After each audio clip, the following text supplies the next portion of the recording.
This iPad doesn't work. Larry, are you going to start the meeting and record it? Yes. Okay, great. Hey, Larry. Well, we don't have to start it quite yet because we're not quite there, but we got to get Josh up. This isn't working. I think we can. We'll start the meeting as soon as we get Josh online. Josh, I see you. Now I see Oh, you Larry. can? Yeah. With your name under him. Well, Do you not see him? yeah, that's. No, Larry's. Yeah. I can see it over there. For some reason, I can't see it, but I can see the rest of you. So really, it's fine. Yeah. I can, yeah, I definitely can see Barry. Okay. That's okay. I'm fine for now. You look great. You Thanks. can look at mine and see, you look fabulous. Don't let me see. Are you okay? All right, go for it. Okay, good. All right, so we're going to open the Common Council Ordinance Committee regular meeting. It's July 18th. It's a minute or two after 7, I believe. And I note that we have everybody from our committee here, including Ed Camacho, Josh Goldstein, David Hooverman, Nora Ninjalski-Eitner, Brian Meek. I'm here, and then I want to welcome Jim Freyer, who I think is attending his first Ordinance Committee meeting. So welcome to Council and welcome to Ordinance Committee. So we're all here. Tonight, our first piece of business is the public hearing on the leaf blower ordinance. Before we start the public hearing, I have a few opening remarks I'd like to make. During the pandemic, many of us Common Council members received innumerable complaints about the incessant and deafening noise that gas-powered leaf blowers produced during the workday when people were trying to participate in Zoom calls or classroom work. Many said that even when they turned their headphones up to 100%, they could not hear their calls when these leaf blowers were not just operating in their own backyards, but just in the adjacent neighborhoods. As these complaints piled up, some members of this committee decided to learn more. We researched what possible hazards gas-powered leaf blowers pose, what plausible alternatives exist to replace these machines, and what steps other state and municipal governments have undertaken to mitigate these concerns. In investigating the hazards that gas leaf blowers pose, we were stunned to learn from physicians and scientists some of the following facts. 15 to 20 minutes of unprotected ear exposure to a gas leaf blower can cause hearing loss. Gas leaf blowers are a major source of toxic emissions and pollutants, including known carcinogens such as benzene and formaldehyde, as well as the fine particulate matter, which is linked to lung cancer. Running a gas leaf blower for 30 minutes produces the same amount of smog as driving a Ford F-150 truck from Texas to Alaska. California estimates that gas leaf blowers account for more pollution in its car-loving state than all of the air pollution attributable to those same cars. California will ban the sale of not only leaf blowers, but all gas-powered lawn equipment starting in 2024. When the state of California places this type of pressure on manufacturers, industry responds. We will hear from some experts after our public hearing in which these dangers will be more fully described. Once we were educated in the risks posed by gas leaf blowers, we turned our attention to researching products and realistic timetables to making the transition to a less noise and air polluting alternative. We met with both local landscapers who have made the transition and those who have not. We met extensively with our DPW and Park and Rec departments to best understand their work needs, as well as to craft a time frame that would be realistic to replace their gas-powered leaf blowers with respect for appropriate budgetary response for our taxpayers. Finally, we met with the mayor's office to determine what programs or grants might be available to help our local landscapers find funds to replace their own equipment. Tonight, we will have a representative from Kiva here to speak about a program well-tailored to help our landscapers with this transition as needed. So my remarks are intended to provide you an understanding of how we fashioned this ordinance. We made compromises between addressing the toxic noise and air pollution concerns caused by these machines with sensitivity to the needs of our municipal government and our local small businesses to transition in a financially responsible way. Interestingly, just last week, Politico had an interview with Ron Jarvis of Home Depot. Mr. Jarvis announced that Home Depot has set the goal that 85% of its sales of lawnmowers, leaf blowers, and trimmers will be powered by electric batteries rather than gas by the year 2028. He recognizes, as we do, the technology has and will continue and the need to improve, but he's confident that manufacturers will meet these goals. Happily, our ordinance timetable meets that of Home Depot. So what does our ordinance require? So that we're all on the same page for this discussion this evening, I'm going to briefly outline the ordinance's main provisions. First, We require that operators of gas-powered leaf blowers wear ear and respiratory protection effective immediately. Second, starting in the year 2027, gas-powered leaf blowers may not be used on parcels of 2 acres or less. Starting in the year 2028, 5 years from now, these leaf blowers may not be used on parcels greater than 2 acres. This rule will apply to the city as well as to other recreational properties. Because leaf blowers have a useful life of 3 to 5 years, our hope is that the city and businesses will be able to layer in their new equipment as these older machines age out. Finally, there's going to be a seasonal restriction of the use of leaf blowers in the summer months on lawns, gardens, parks, and the like from June 1st to October 15th. Generally speaking, the landscapers we've spoken to seem to agree that there's little use for these machines on green landscapes in these months. However, electric leaf blowers can be used at any time under our ordinance on impervious surfaces such as streets, sidewalks, decks, pool decks, patios, and the like. So at this time, what I'd like to do is open up the public hearing. If you haven't signed in, please do sign in. Right by Larry will call you in the order of signups, and you'll have 3 minutes to speak. Thank you. Lisa, just for the record, Common Council Representative Jen McMurray, who's not a party to the Ordinance Committee, has also started with everyone when the meeting started, just for the record. Thank you for pointing that out. Yeah. If anyone who's not attending in person wants to speak in the public hearing portion, please raise your hand. 2 have already done so, but we're going to start, I believe we're going to start with the people that are in person.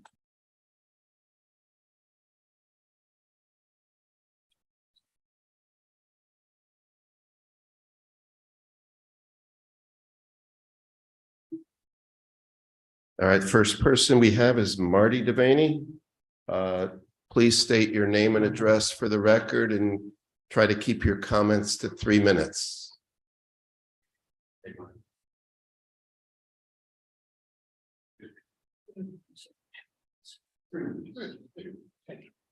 What am I putting? Nothing? Thank you for having us tonight in person. Appreciate it. 2 things I need to talk about are I understand the ordinance. I understand that there's 3 choices. Gas backpacks, electric backpacks that you plug in, or battery backpacks. I understand all that very clearly. Backpacks are obviously the better ones for doing the work, may not be best for the environment. I get it. The electric with the plug-in on a condominium, 5 acres, never going to work. So we're talking about the battery operated ones that seem like the best choice. Well, as of July 3rd, 2023, there have been 114 fire investigations with lithium ion batteries, 74 injuries, 13 deaths in the US alone as of July 3rd. 6 dead in 2022 and 4 dead in 2021. So it's rising rapidly. 4 people were killed on June 20th, 2023 in Chinatown in a lithium ion battery accident. They were above a bike repair shop that lithium batteries went on fire. Laura Kavanaugh, the FDN commissioner, called lithium ion batteries incredibly deadly. Stephen Kerber of the Underwriters Laboratories Fire Safety Research Institute claims the more batteries that surround us, the more incidents we will see. So this is the choices we have. The technology is not there yet because, I don't see how I could store this stuff. You need to store it in either above 32 degrees or below 80 degrees, depending on the season. And most of the shops I'm sure these guys have here are not insulated. I don't have air conditioner where I have my equipment. So on a month like we just had, the temperatures are going to go well over 80 degrees in a storage area. This is what people are saying, the experts are saying are going to happen. Fire is going to happen from these things and it's going to explode. Oh, by the way, where my shop is, 70% of my underground storage is above 100+ dog daycare place every day. Okay, so I don't want that on my head that, something like that could go. And we know it in advance. So, I know it's a hard choice, but and I appreciate the dates. I think that's, I think it's fair, but not with this equipment. So that's one thing. The other thing is I didn't get answered at the last meeting. I understand DPW is included, but does that include Oak Hills? Oak Hills Golf Course. Does that include Shore Haven, Silvermine? Mhm. All across the board, everybody will have to follow this. I'm done, thank you.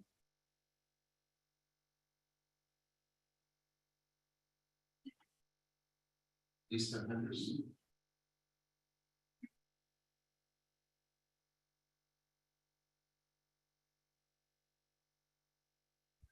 Good evening and thank you.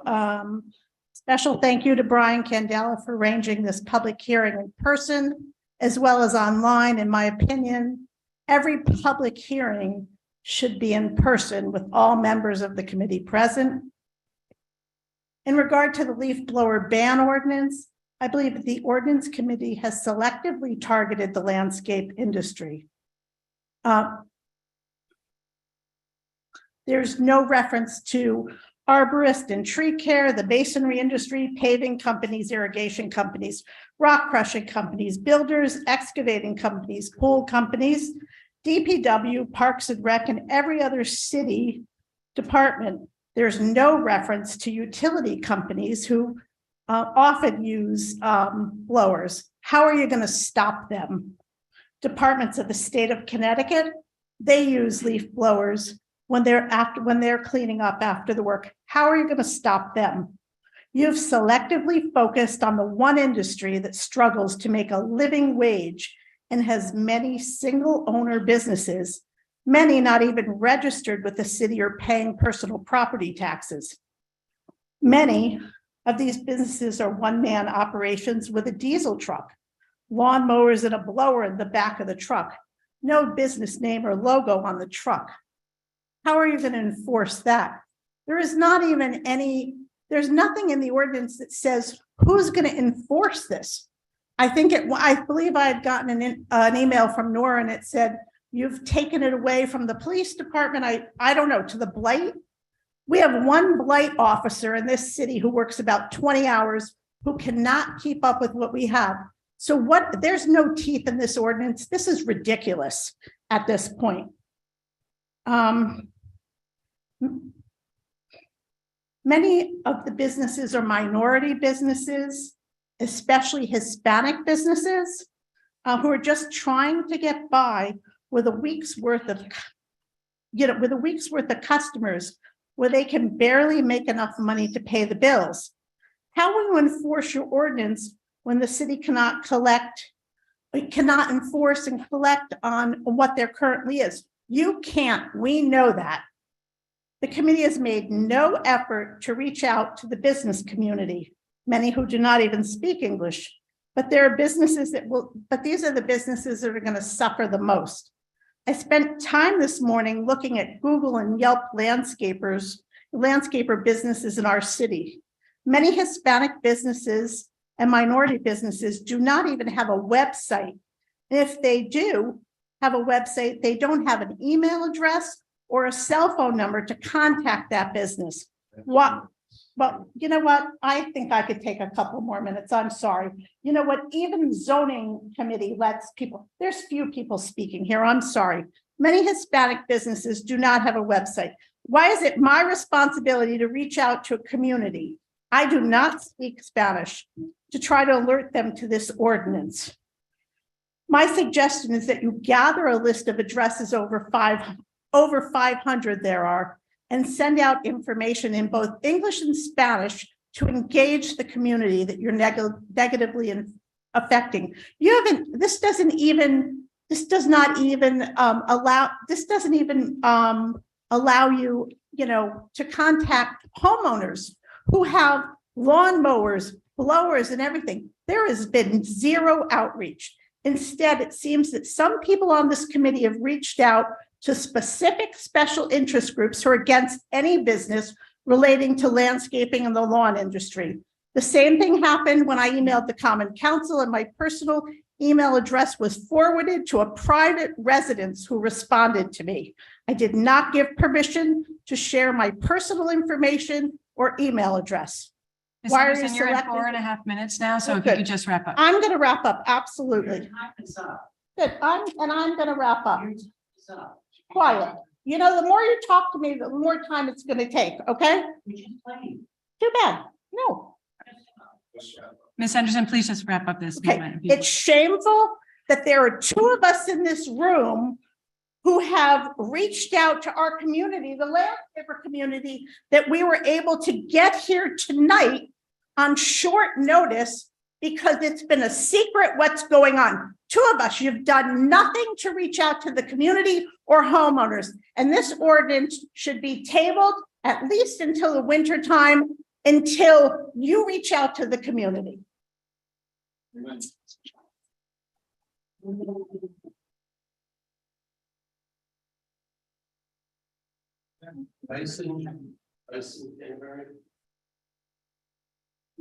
want the rest of my.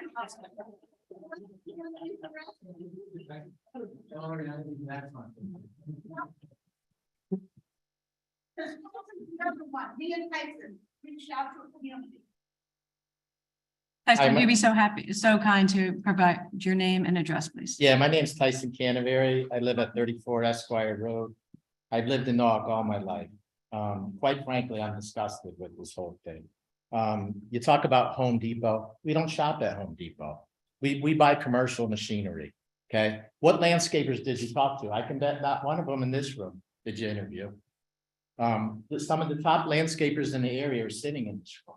You didn't interview any of us. This is nothing but a bougie rule. This is a bunch of people in row 8 and Bill Wren and Betsy Wren complaining about noise.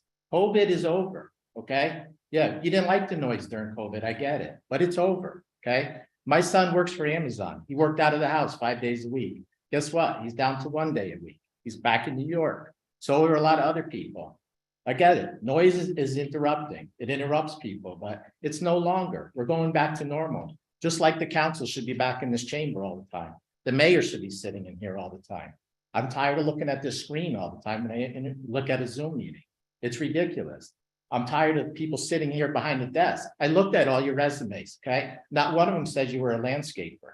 How can you guys justify telling us how to make a living? I mean, that's wrong, okay? I make a living by doing landscaping. I put 2 kids through college. I have 1 in college and 1 about to go. And for you to tell me go out and buy electric equipment, battery operated equipment, it's garbage. It does not work, okay? I rent a space. Brian D'Amato, who's sitting here, rents it with me in a building. Our landlord said, you're not putting that stuff in my building. You're not going to burn down my structure. So what am I to do now? Basically, I'm not going to buy it. So pass the rule, do what you want. We're not going to adhere to it. That's the bottom line. So I even talked to police. Police are not going to enforce it. Westport doesn't enforce it.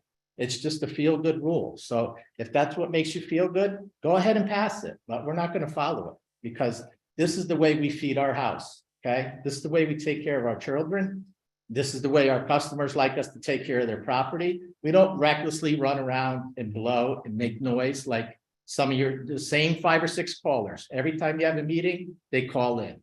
We run around in the evening. We run around in the morning. No, I don't pay workers to do that.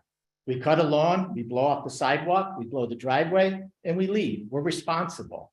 I donate to this community. I give to charities. I cut the firehouses for free to give back. Okay. I run a good company. I don't come here recklessly and run around with blowers. All right. My workers don't want to wear masks. I could give them to them. They won't wear them. So to mandate I wear them is ridiculous. Okay. I watched Grasso Construction pave a road the other day. Dust everywhere, noise everywhere. Who regulates them? Nobody. But they're working for the city, so that's okay.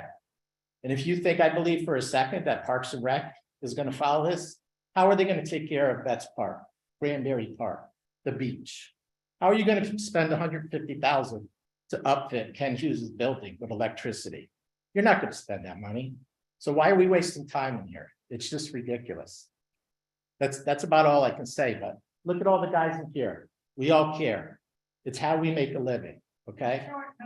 And you know what? We have a director of equity and inclusion for $130,000 a year. Why is she not reaching out to the Hispanic community? What has she done so far? The problem is we have a one-party system. Okay. Here he appoints her for 130. You guys rubber stamp it. She does nothing. Okay. Just like everything else. Thank you.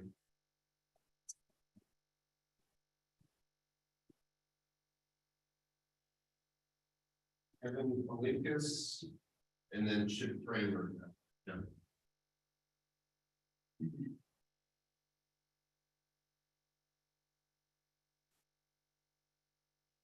Kevin Palinkas, Connecticut Lawn Equipment Incorporated, 32 Perry Avenue.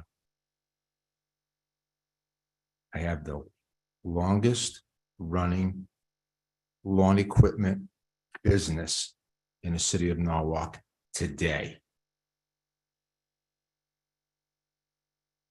This group who's ever come up with this idea that the gas engines have to go and be replaced by this battery stuff are not in touch with the real world.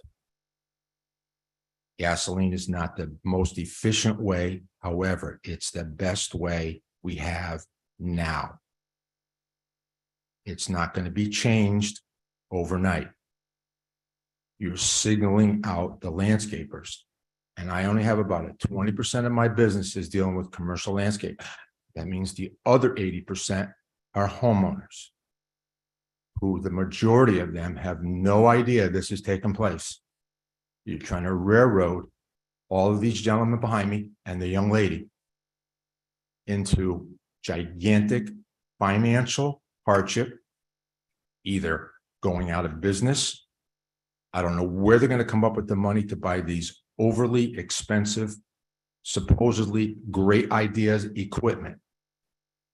This really should be put to some kind of referendum for all the people who pay taxes in the city of Norwalk, not just a small group, kind of hush-hush kind of a thing. I can tell you from my experience, I'm not selling battery-operated equipment in my shop. There's no safe way to store them. Temperature-sensitive equipment, temperature-sensitive batteries. I'm not putting anyone's life at risk selling a battery-operated piece of equipment if they don't follow the directions, which are still not 100% clear in all the languages that we all speak in all these different households. If something happens, I'm not going to lose my livelihood over 36 years because something happens to one of these batteries while they're stored or transported. I'm not going to be responsible. I'm going to go to sleep at night. I didn't put anybody's life in jeopardy by selling or maintaining any of this battery operated stuff. The leaf equipment that we have now is much more fuel efficient than it was 5, 10, 15, 20 years ago. The manufacturers have federal government regulated mandates that the equipment has to pass a certain level of emissions and decibels, not some make-believe number that some company might put out. Federal regulations trying to make everybody adhere to safety equipment and all of that kind of stuff, whether it's eyes, ears. That sounds like a great idea. I don't understand how that's going to get policed. And I guess the police aren't going to be the one who's going to do it. So I guess what's going to end up happening here, this is going to end up being in court. This is not going to be like a small group of people are going to pass it. And all of a sudden, we're all going to abide by it. So we're 3.5 minutes. Can you wrap up your comments, please? I'm all wrapped up for tonight. Thank you.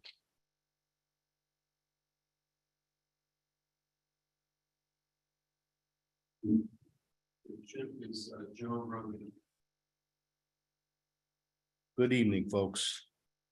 I appreciate the time and effort you guys put in doing all this stuff, because we could all be doing something much more enjoyable on this summer evening. I spoke in the public hearing back, I think it was February or March. And I asked back then, the way the ordinance reads, the city of Norwalk fines. I'd like to know who the city of Norwalk, who found that? Is it the health department, the building department, the mayor's office? Who in the city finds all this stuff about the leaf blowers? And like the other gentleman here, I didn't know about this public hearing until the Norwalk Hour came out today. I didn't know about this. I'm speaking as a resident homeowner, not as a commercial user of the equipment. Along that same point, the group that is so concerned and so passionate about the leaf blowers, are they as concerned with that as they are the transit station on Crescent Street as the wind blows south towards Waypoint into the condos? Are they that passionate about the school buses that our kids are riding, sucking in all that air? Are they that passionate about that? Are they passionate about the new school going up in Hatch and Bailey, where the industry is on Meadow Street? Do they feel the same safeness for all of us about that?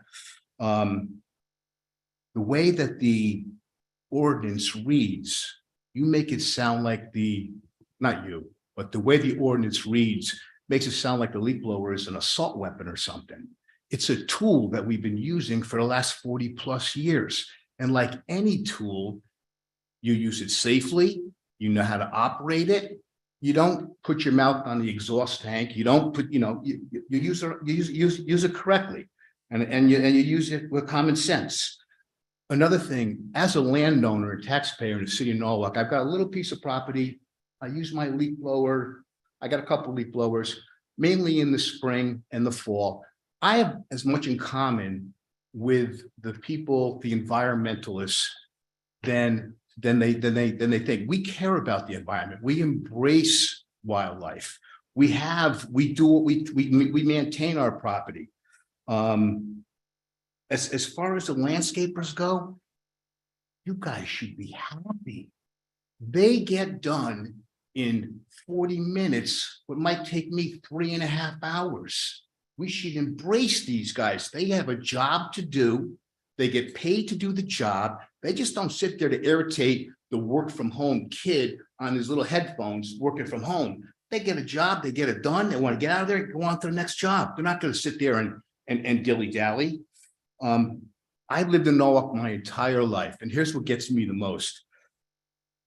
I've seen the city go from a town to a diverse, inclusive, thriving city, and I'm part of that. And with any city, you're not going to be happy with all the sights and sounds that occur, right? It's hard to please everybody, but the fact is, we're a growing city, and that's where we are now. I've watched this city.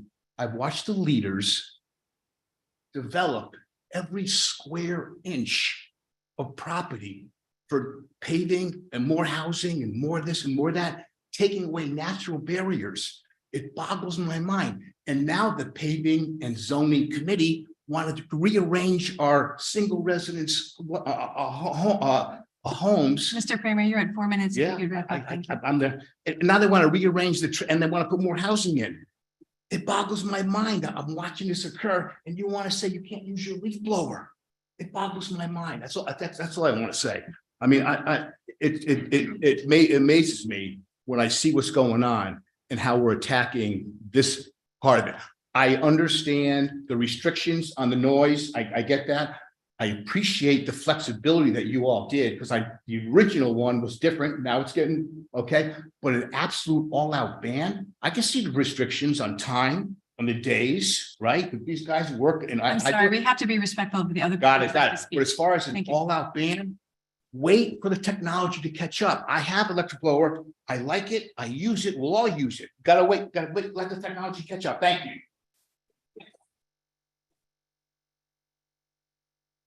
We've been really indulgent, and we want everybody to be heard, but it's really disrespectful to the other people who are waiting to speak 4 and 5 minutes when the time limit is 3. So I'm just gonna go like this when you get to 3 minutes. So if people could be a little bit respectful. We've got people online, and there's been people who sent emails in.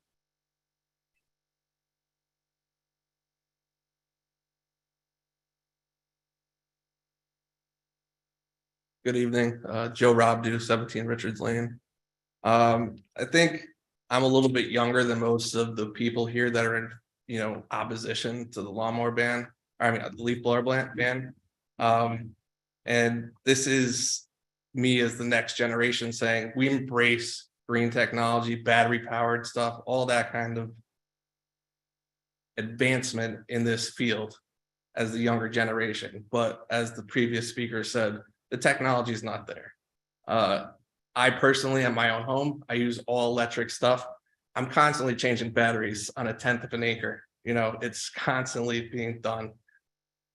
To scale that out for bigger businesses, some people can afford to absorb that cost, but smaller businesses and people who are doing this as a one-man show, they're going to be put out of business by this. And adhering to this timeline that you set when the technology isn't matching the timeline is just absurd. To think that we could put our feelings about the environment and how this is affecting our health above everything else. That's what reality is. To put these batteries into the back of a truck with inverters and different things to keep them powered up for the day poses tremendous danger and threat to the public at large, far exceeding what you might get from blowing some dust or burning some gas, which is not what people are doing. This is a business to make money for most people, not just indiscriminately burning gas, letting mowers and blowers run without thinking about what the end goal is to just clear and get to the next property. And that's what it is. So we need to just step back and think about this in long term. When will the technology catch up? We don't know. You don't know. Nobody sitting up there does. Have you used these things on a commercial scale? Probably not. Definitely not. So that's really all I have to say. Thank you.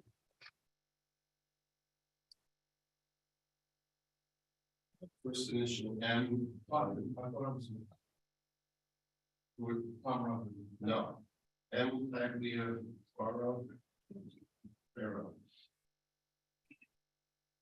Thank you. Martin Tagliaferro, Lookout Road, Norwalk.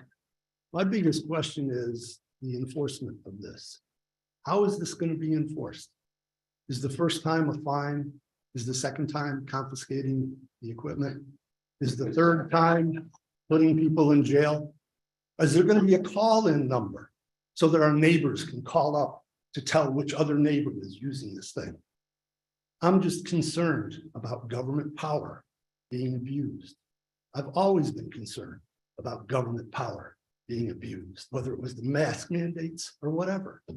There's no way to enforce this. And what good is virtue signaling to do this? If that's what this is about, great, fine, do it. Virtue signal. But if you've got to enforce this, a neighbor is going to call on another neighbor. You're going to have to find people. And what? Put them in jail eventually? Send them to a camp for concentration lessons? Folks, that's where this is going. That's what government power is all about. Please don't use it. Please don't misuse it this way. Thank you.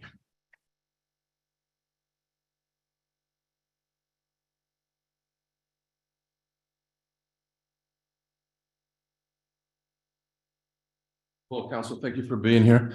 My name is Tom Robidoux. I own Robidoux Landscaping, based here in Norwalk, across the street of Smith Street. We've been serving Norwalk and Fairfield County for 41 years. You saw my son, Joe. He's the next generation that hopefully will take over this company when I feel the time is ready to give up the ghost. This is not the first time we've been down this road. We went down this road in the 1980s. Down this, Greenwich was the first town to want to apply this in their town. So we got together, all the landscapers, because if you stand on any given corner in Norwalk, particularly on the corner of 4 Point Street, if you stand there at 7 o'clock in the morning, so about 9 o'clock, you'll see literally hundreds of trucks going through Norwalk that are landscape contractors. Norwalk alone has probably got anywhere from 1,000 to 5,000 different landscape companies, and everybody here has work, and every company is different in size. That being said, the guys got together and we fought the fight and we won down in Greenwich back in the 80s because there was no technology whatsoever at that point. The problem I see right now, as everybody has brought to your attention, is the cost of doing business. We pay right now $14,000 for a riding mower with a Kawasaki engine. If we switch over to a riding electric mower right now, it's $35,000 a mower. And then you get into the backpacks and the blowers and the weed whackers and all the other hedge trimmers and all the other equipment that we need to service our clients. I'm sure most of you have someone who takes care of your property. Most of the people on Zoom probably do too. And at the end of the night, when you guys come home from a hard day's work, And these guys have been busting their butts all day. You're happy to see your yard clean, the flowers look beautiful. There's no grass clippings on the pool, there's none on the driveway, there's none on the edges, because these guys taking the time to go through your properties to make it beautiful, enhances your value of your home. That's what we bring. Not only do we bring money into but we bring happiness into the homes. And during the time of COVID, when all the men stayed at home and they looked at the yards and they looked at the properties and they couldn't travel, they decided to invest in their properties. And so they invested in their properties and blessed all of us with lots of work and more money. So right now, it's not realistic. I'm sure you're just as bored to hear this and have to sit here as some of us are. But we're passionate. We love what we do. We service the community. We bring a lot of value to what we do. So are we for the technology advancing? Yes. Will the cost to take care of all your properties go up? Absolutely. That's what will happen is in the next couple of years as they progressively make this happen, probably the cost will go up per property 50 to 75%. Now, that's an enormous amount of money for someone who has a 2-acre zone. And we have to go in there and start to use small blowers, leaf rakes, garbage cans, the old fashioned way in tarps. Can we do it? Yes. The employees that work for us, are they willing to work and do it? Yes. Why? Because I'm going to pay them more money. So we're not there. We're not ready. Reconsider this when the time is right as the technology gets better. And lastly, because I only have 3 minutes, we also are extremely concerned, as has been brought up here, for the safety of our employees. Some of them are not the brightest, and sometimes they've had fires with gas on trucks. I can't imagine what would happen with them puncturing a battery and blowing up a car. Okay, so that's kind of what we bring. And I hope that you can all reconsider this for a while until the technologies get better. Lastly, because like was brought up, I know we're not going after a lot of the other guys that are running different types of noise making businesses. Thank you.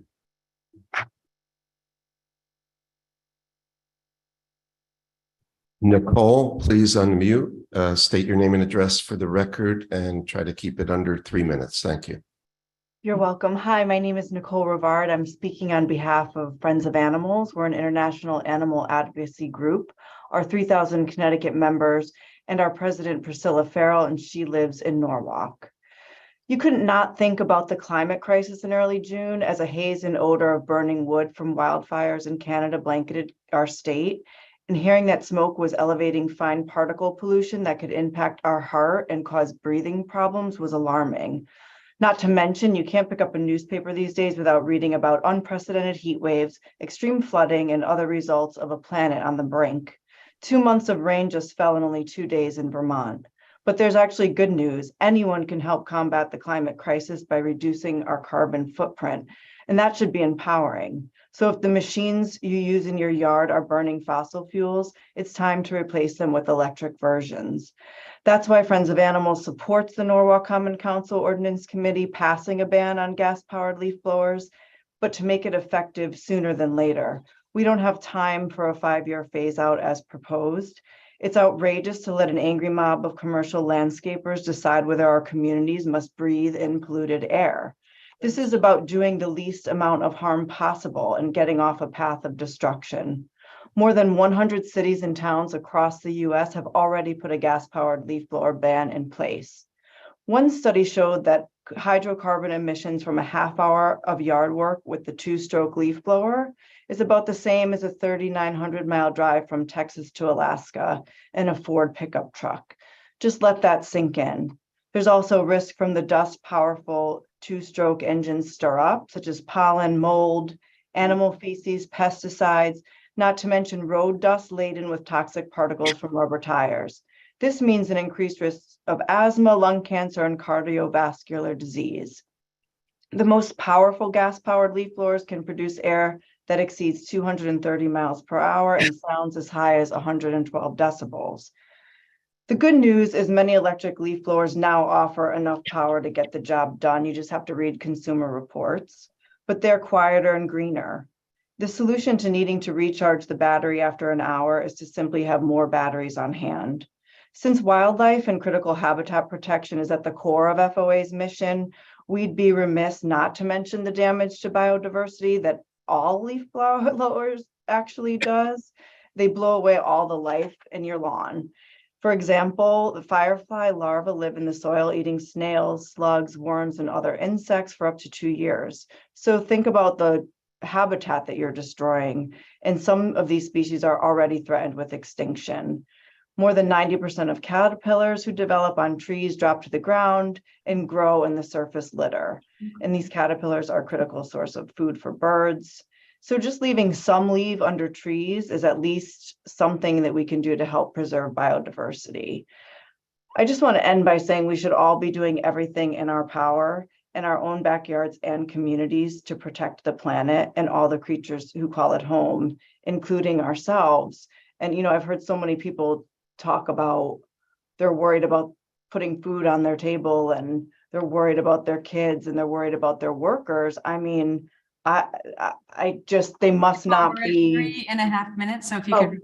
thank you. I just wish they would pay a little more attention to what's going on with our planet and the health of our planet, because that's going to affect their families and their workers as well. Thank you very, very much. Thank you. Mr. Meek, we're having a public Yeah. hearing right now, so.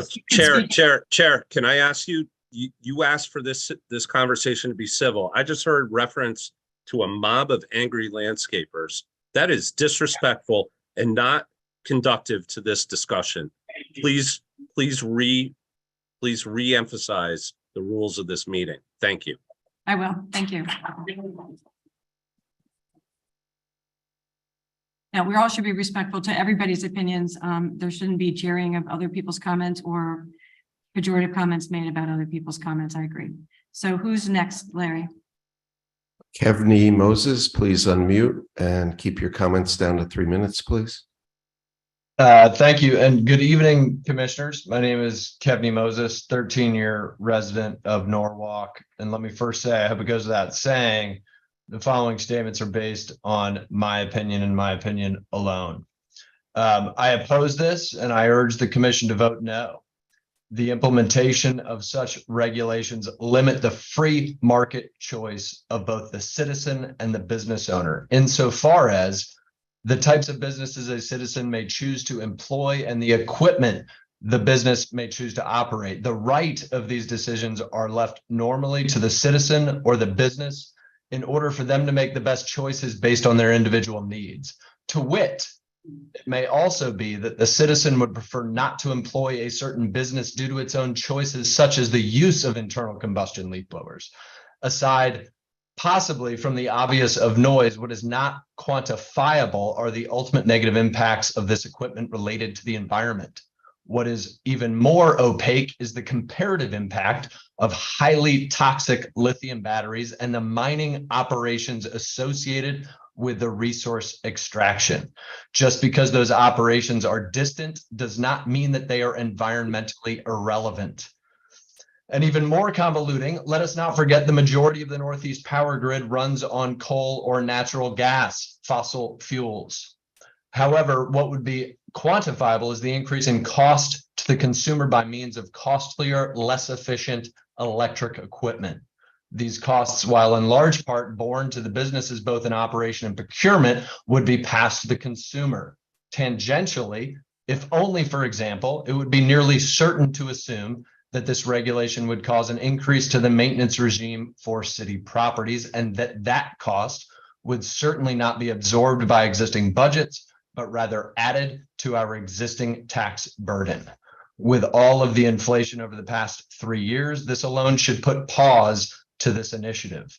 Mind you, there are also existing rules that govern the use of this equipment, of which it is also the responsibility of the community to police and enforce. Should there be violations, it is incumbent upon the public to report it. And lastly, it is also incumbent for the individual operating the equipment to mitigate any health concerns by donning the appropriate PPE. The burden of personal accountability and common sense should fall purely on the individual alone and not be subject to governmental intervention. And to retort to the previous comments related to wildfires, these are empirically a result of myopic forestry policies in Canada and the Pacific Northwest, where interest groups have blockaded regulatory authorities' ability to properly maintain forests to avoid fire hazards. In addition, we need to see the science and the math behind the claims voiced this evening by this environmental group, as they appear to me to be circumstantial at best.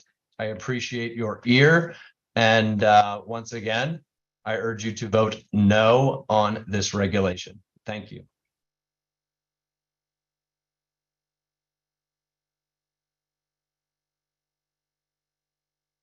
Louise Washer, please unmute. Hi, I'm Louise Washer. I live at 280 Silvermine Avenue. I'm speaking today on behalf of the Norwalk River Watershed Association and its over 2,500 members and participants to urge the committee to vote in favor of the common sense forward-looking ordinance to restrict the use of these super polluting gas leaf blowers. I've testified before this committee previously about how leaf blowers destroy lightning bug, firefly habitat, butterfly, bee habitat, degrade soil health, result in increased use of outdoor watering, and create sound pollution harmful to both wildlife and people. Tonight, I want to just talk about how they contribute to climate change. We're living through the hottest month ever on record and watching ozone alerts in our area almost daily. We know that dirty, inefficient gas leaf blower engines directly contribute to these problems. This is not a silly idea that out-of-touch people came up with. It's not something to show virtue. This is reality. We have to stop polluting and contributing carbon to the atmosphere. We all pay when we breathe dirty air and deal with the costs of climate change. We in Norwalk know what it costs to deal with heat and floods. Those costs fall to all of us. We are all paying now, and that is not fair. It's our position at the NRWA that a few stray leaves and grass blades are a good trade-off for cleaner air and a return of fireflies on summer evenings like tonight. We all need to evolve. The fact that Home Depot has recognized it's time to change is important, and it shows this change is inevitable. The company has reported that gas-powered outdoor lawn equipment is the biggest contributor to the company's carbon footprint. That is why it has pledged to have more than 85% of its sales of lawn equipment be electric by 2028. Home Depot estimates this will reduce greenhouse gas emissions by more than 2 million metric tons a year. And policymakers around the country are ahead of corporations on this. Our neighbors in Westport have taken important action on gas leaf blowers, along with 200 other communities. And as we heard, California is banning all gas-powered landscaping equipment starting next year. We implore you to take the actions that you can at the municipal level to help protect the people of Norwalk from the health harms of climate change, heat, unhealthy air, drought, floods. This is something meaningful that you can do to make a difference. The argument that the technology for gas-powered equipment isn't here yet no longer holds water. Again, the Home Depot position reflects this. Their spokesman said, "We found these products are just as powerful as gas-powered models. They have just as much torque. Customers aren't giving up anything. They're gaining a quieter, cleaner, greener yard." The argument that switching will be too costly is also now outdated. According to Home Depot, gas and electric models have reached cost parity. This ordinance builds in much more than enough time for consumers and businesses to transition. And we're all transitioning. Ford is planning to be all electric by 2035. Cars, I have an electric car. It runs on batteries. Our phones run on lithium batteries. We're all living with these batteries. It's not a grave danger to our existence to have lithium batteries in our house. It's past time to close the door on these blowers, the dirtiest engines of all. This ordinance should absolutely include golf courses. If rec and parks can make this change, we all can. Rec and parks are our heroes, by the way. They are setting a great example using organic lawn care. Our hats are off to them. You're at 3 I, minutes. for one, am proud to live in Norwalk, where we are leaders in working to combat climate change. Thank you for the chance to speak.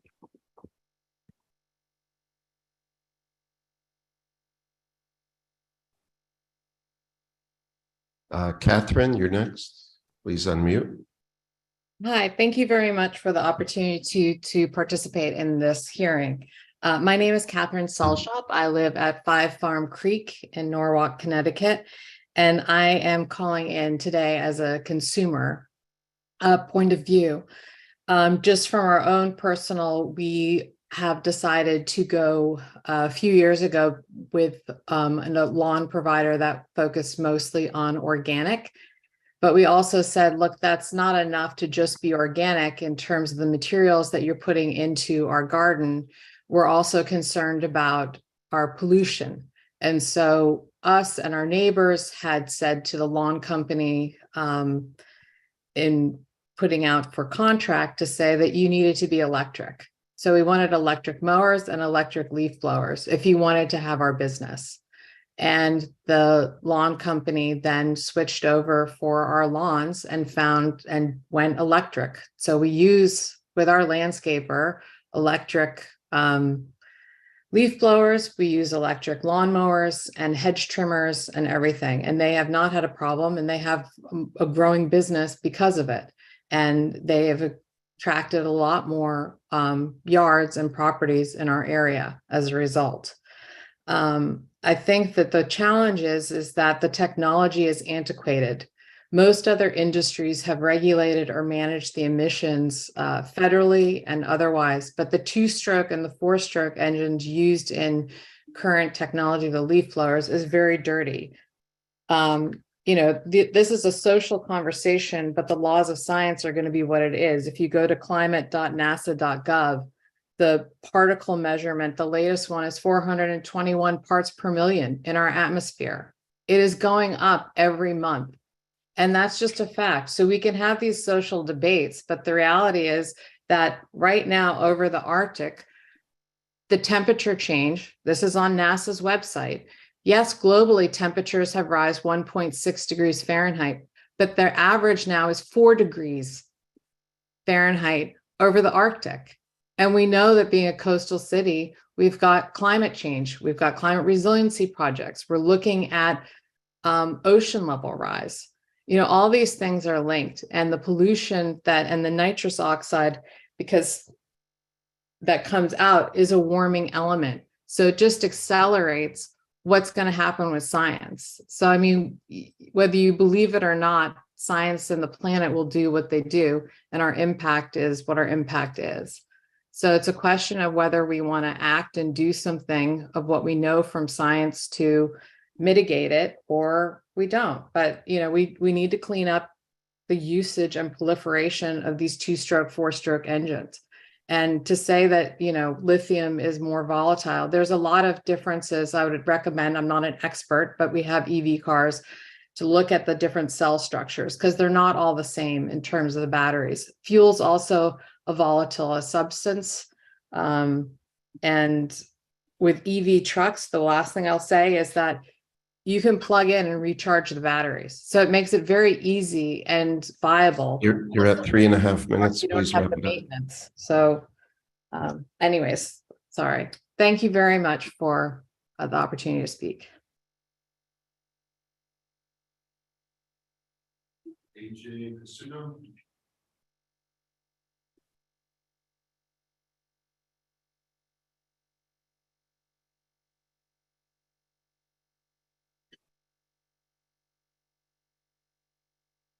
Hello, it's AJ Casuto, AJ Landscape, and doing business here in town for 22 years.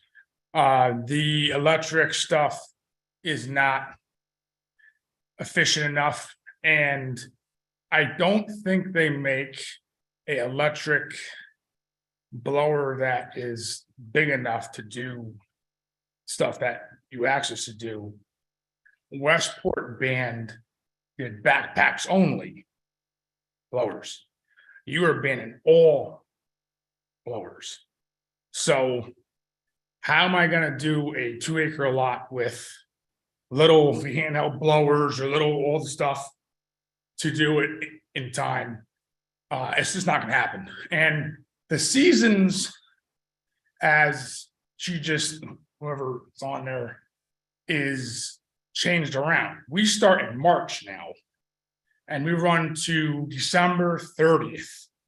20 years ago, we started April 15th to November 30th if we didn't get done because all of the stuff. So your line is a little off. So that could be, I guess you guys can do what you gotta do with that if it goes through. Also, fires. I'm not gonna put my guys at risk. I don't have a big shop, okay? I'm not gonna lie to you. I'm a small guy. These guys are huge. I'm not that big. I have a box truck. And I didn't realize this until now, that he said if it goes above 80 degrees or under it, all that stuff could happen. I am not buying any electric stuff and putting it in my box truck or my bin. That's all I have. That's all I own. I don't have a shop. I can't, well, that's a whole story. But so to force our hand to buy this and buy that, to do a job, now I have to hire more help.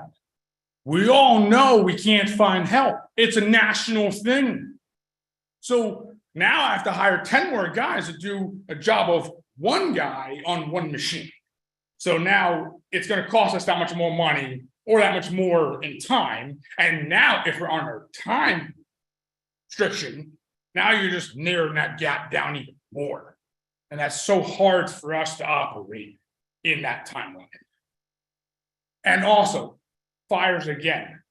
There's a few fires in Norwalk on EVs and burned houses down. There's like 4 of them since this year and destroyed the houses.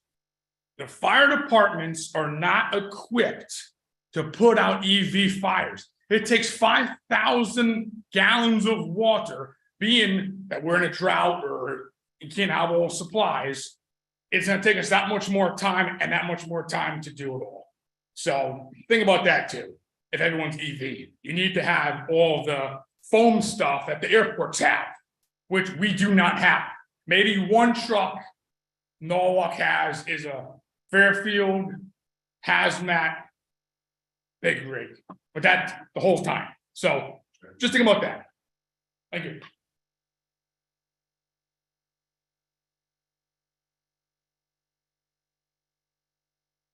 Diane Laricella, please unmute. Good evening. I don't know if you can see me on video. No. No. Not allowed tonight. Well, that's too bad. Anyway, for the record, my name is Diane Laricella, 21 Little Fox Lane in West Norwalk. I first wanted to thank this committee and the staff, Brian, and all those who have spoken, no matter what their thoughts. It's good to have conversations. I wanted to start out by saying I appreciated the introduction, Chairwoman Shanahan, where you did state you have spoken to members of the landscaping community. But I'm a little confused because then there are many landscapers that have said that they didn't hear or didn't have a chance to speak. Possibly before you decide to tweak this and pass this ordinance, which in general I am supportive of and have been for months, there might be a need to have a special meeting or a workshop that is well in advance advertised, that allows the community to speak and figure out how they too can help contribute in reducing the impact. I don't think it's just 2 or 3 bad apples in the landscaping community. This has to do with a practice. For instance, when I lived in Cranberry, my townhouse community that I was renting in order to get the job done, they would employ 3 or 4 backpack gasoline-filled backpacks, and my home and my neighbor's home would stink of gasoline fumes for hours. Luckily, I don't have asthma, so I didn't trigger an attack. So maybe the landscaping community can figure out how also they can reduce the harm until such time that this city decides to ban fossil fuel and backpacks and any kind of equipment. I wanted just to say that the difference here for those that are opposed, no matter what, is that many are harmed innocently. I didn't choose to have to breathe in the fumes. Yet you have homeowners in item XX7. You're saying the owners of the company solely are responsible.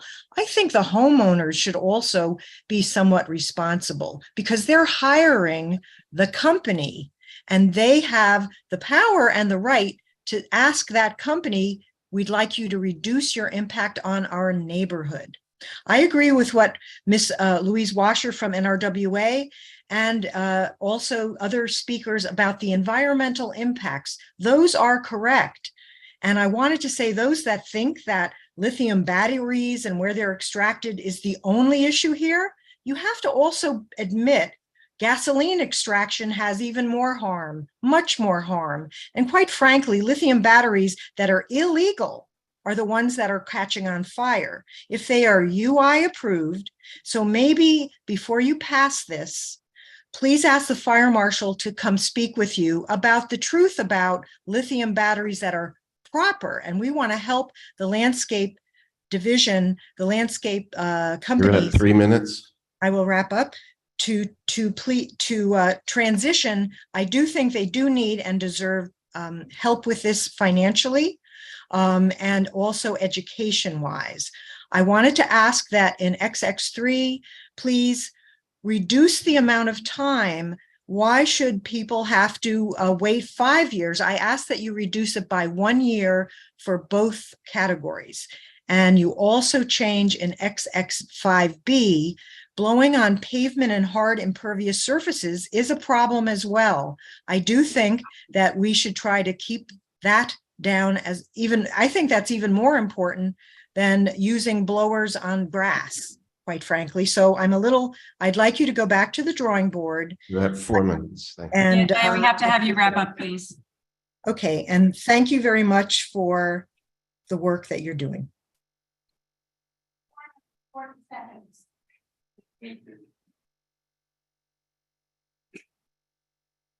Donna, you're next. Please unmute. Thank you. Can you hear me? Yes. Yes. Good evening. Thank you for meeting this evening and for allowing me to speak. I wouldn't want to be in your shoes right now. We have a deeply unpopular proposal to upzone residential neighborhoods before us. We have a very unpopular motion from the Charter Revision Commission to increase the mayoral term to 4 years. And we have this. I can understand why this is also unpopular. First of all, I'm very surprised that people are continuing to cite the Edmunds study. Edmunds is in the business of helping car makers sell cars. So I think it probably helped sell a lot of Ford F-150s in 2011 to promote the idea that they didn't pollute as much as a two-stroke gas-powered leaf blower. However, that was 12 years ago. The technology has changed quite a bit since then. Also, that study did not measure CO2 emissions. People have mentioned California. I hope that Connecticut is not looking to California as an example of how to run a state, because people are fleeing California. They are fleeing. I always find it interesting to hear from the anti-human lobby about how important it is to preserve the fireflies, but apparently we're not all that concerned about helping people stay in business. The margins are not high in landscaping. And as many speakers articulated much better than I am able to now, many of these businesses are single owner operated. Many of them are non-English speaking. So I would hate to be depriving these people of a business and being too hasty. And I'm not going to argue that gas leaf blowers are clean and quiet. They're not. But as one speaker noted, that she chose a company based on the fact that they used electric leaf blowers. We are a market-driven economy. We do not need an ordinance committee inventing new regulations that cannot be enforced, telling us how we should be living our lives. We should be able to choose what businesses we want to use or choose our own equipment. We should let the market dictate how this shakes out. And I am confident that over time, the marketplace will change, the equipment will change. Maybe the EPA will get a little over involved. But, I'm really concerned, especially when we look at climate change. We keep going back to climate change. Look at the development that has happened in this city over the past 12 years. Look at the amount, the increase in impermeable surfaces. You think that's not contributing to climate change? And our council people don't seem to have a problem with, increasing the enterprise zone and making it easier for developers to make more developments with more paved surfaces.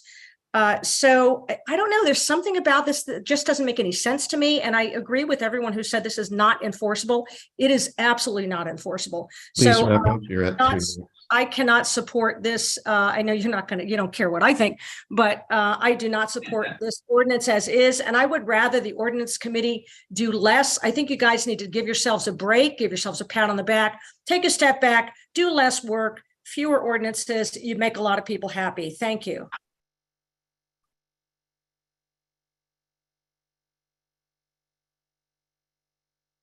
Ann Maganin, please unmute. Hello, thank you. My comments are going to be very short. My name is Ann Magnin, and I've been a resident of Norwalk for over 30 years. I'm also a founding member of Skip the Plastic Norwalk. With extreme weather events and serious air quality issues, as well as all of the other climate change statistics that have been mentioned this evening, we need to do everything possible to help preserve the health and well-being of our community. Norwalk is a leader on environmental issues, to wit, the plastic bag ban. I'm proud to live here because of the progress that's been made. Let's keep going. If we wait to take meaningful action, where does that leave us? As the saying goes, there is no planet B. Thank you.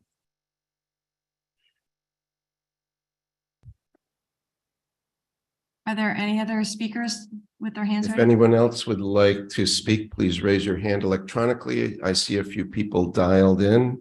If you're dialed in, if you hit *9 on your phone, it will raise your hand.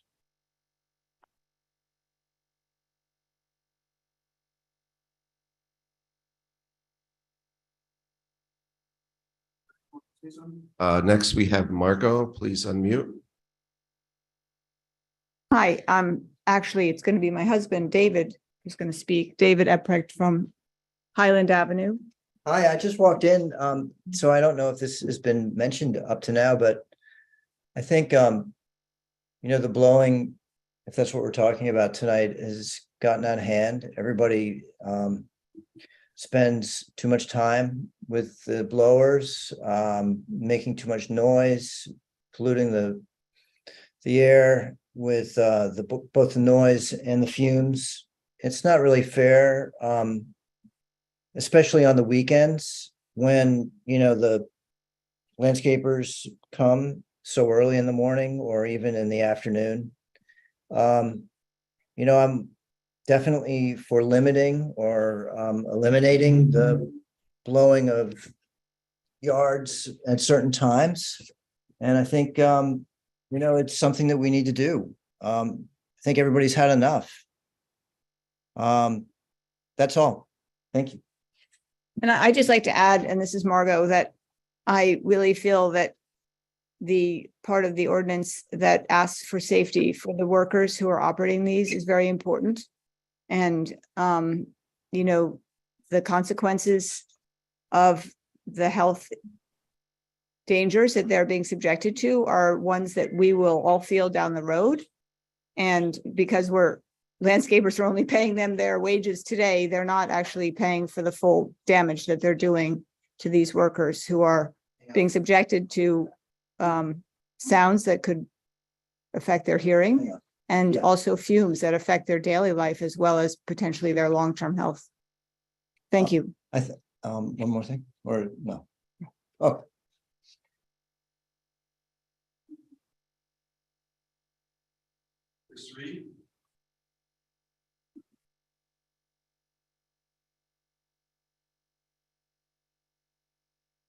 How's everybody doing?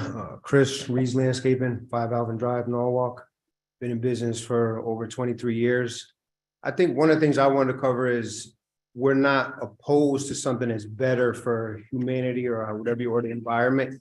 it's basically all falls on cost and efficiency. So tomorrow, if electric blowers were the same price as gas, and like you guys said, within 3 years' time, yeah, a lot of us do buy new equipment, that would probably be feasible. But the fact that that's not the case, I guess from what everybody's saying is the cost is like 3 or 4 times more, and the safety issues and stuff like that. And there is people chiming in stating that that's not true based on Home Depot. Can't compare Home Depot, like a gentleman already said, to what the equipment we use. Home Depot the cost is always going to be less. And I mean, that's really the bottom line. I don't want everybody to think that we don't care about the environment, we're opposed against it, and we don't care about helping out as far as that goes. It's just, if this is going to be imposed, there needs to be us in thought and a plan for us. So that would help out, saying that whatever it is, whatever amount of time, if this goes through, maybe say, hey, this is how it's going to work. And this is where we could help you guys. Because at the end of the day, if half of us went out of business, Norwalk would be in trouble. Because there's not going to be another 50% of new landscapers going to come out with electric and start doing the same thing. That's pretty much it. Not the greatest speaker. Thank you for your time.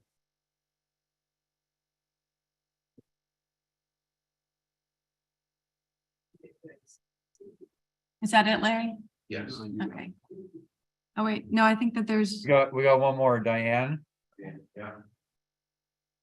Hello, Diane, please unmute. Good evening. Can you hear me? we can. Hi, it's Diane Cece, Olmsted Place in East Norwalk. I really had just tuned in tonight. I wanted to hear some of this dialogue. I also thought I tuned in just a few minutes late, but I thought that I might have the advantage of hearing staff and the commission actually talk to the ordinance itself. So I'm not even quite sure I've read through the whole thing, but what I can say is I tuned in so that I could hear everyone speak. And I think that just personally, I've heard enough on both sides of this debate to suggest that even though the committee isn't suggesting anything actually take full effect until I think it's 2027 and 28, small properties and large properties respectively, that I think after what I've heard tonight, I would suggest to you that this is not quite baked and ready yet. There's been enough questions raised on both sides and certainly concerns from our businesses that this may need to go back to the drawing board a little bit and reconsider it and maybe do some more public outreach and working with the actual business owners. I agree with one of the speakers or a couple of the speakers that suggest this is a type of thing where really the market will begin to dictate the requirement because businesses and consumers will start to, in all likelihood, demand that landscape businesses cut over to quieter, cleaner energy. And I know that you're trying to help that move along faster than it might otherwise. But I also think that you have to be respectful of their cost of doing business. And until there's some economies of scale related to battery powered and electric equipment, I'm not sure that you won't just end up putting an undue burden on these businesses. And actually, I want to say this too, probably, I live right next to the highway, as some of you know, so there may be no one here who has more of an interest in peace and quiet and the reduction of fine particulate pollutants than I do.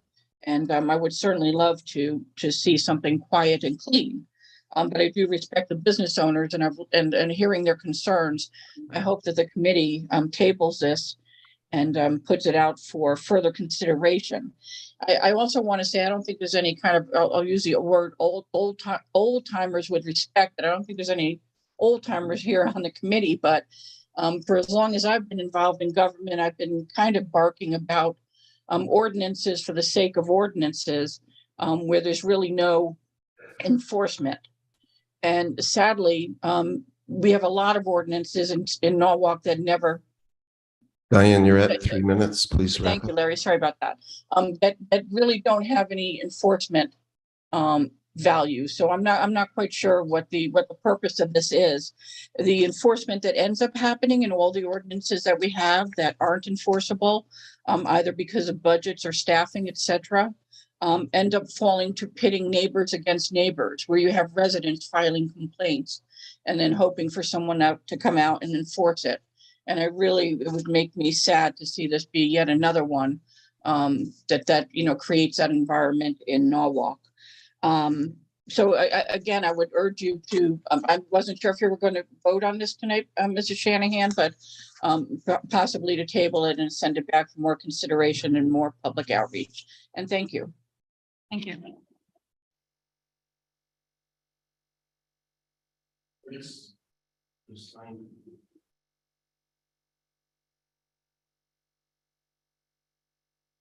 Hi, my name is Chris Harvey Smith, and I run Create Escape Garden and Maintenance.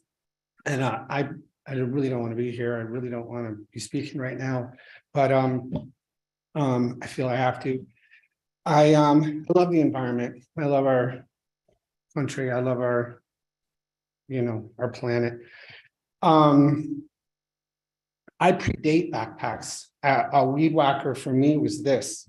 A hedge trimmer for me was this. I used to take the rotary and pull it backwards to blow the driveways off. I have no problem with it, but we're a totally different society now than it was, 40 years ago. It's totally different. People don't want to work. Where are the kids that are cutting their parents' lawns? Why aren't we doing that? There's such a demand now for landscaping services, and we do everything we can to keep our costs down. And, a lot of people talked about the fireflies and the dust and everything like that. I have a name for the backpack. I call it the lazy man's machine. For some reason, I think like when the guys put it on, it's like a jetpack. They're going to fly or something with it. They love it. And I tell them, put it back. Don't have to have the idle up so high. There's other things, but it's very hard because I can't teach my guys anymore. I can't, it's a different world. I can't try to coach because they take it as a personal attack. It's very hard. Anyway, are you voting on this tonight? Because really, I lost my zone recently with the zoning changes in Norwalk. And if my building does burn down because of the batteries, I can't rebuild it. So I'm out. I'm behind Hatch and Bailey. I know I'm a little bit all over the place. The fireflies and stuff like that. We're not banning blowers. We're just banning the gas powered blowers. I understand, but the technology really isn't there. And what are we going to do when there's a hurricane and the power goes out for 2 weeks? And how are we going to charge our chainsaws and our backpacks and stuff like that? When I lost my zone, there was a little tiny ad in the classified section, like 2 days before the hearing. And nobody knew about it. And the same thing now, Lisa called me and I didn't know about this meeting. And I think it's kind of sneaky and undermining to just try to pass it through as fast as we can so that nobody could talk. And where are the experts? We didn't even have time to get experts, I just think it's really unfair because it's not, it's about one party trying to, I understand it. It's for the better for humanity or whatever like that. But it's still the way we go about it. I thought, more choices and we're America, land of the free, and we can, have, choice, whatever. And finding out about this a couple hours ago and then coming here and it's like, there's a lot of emotion. This is my job, but I don't know. I just think you should table it for a little while and let more people have a word in it. Thanks.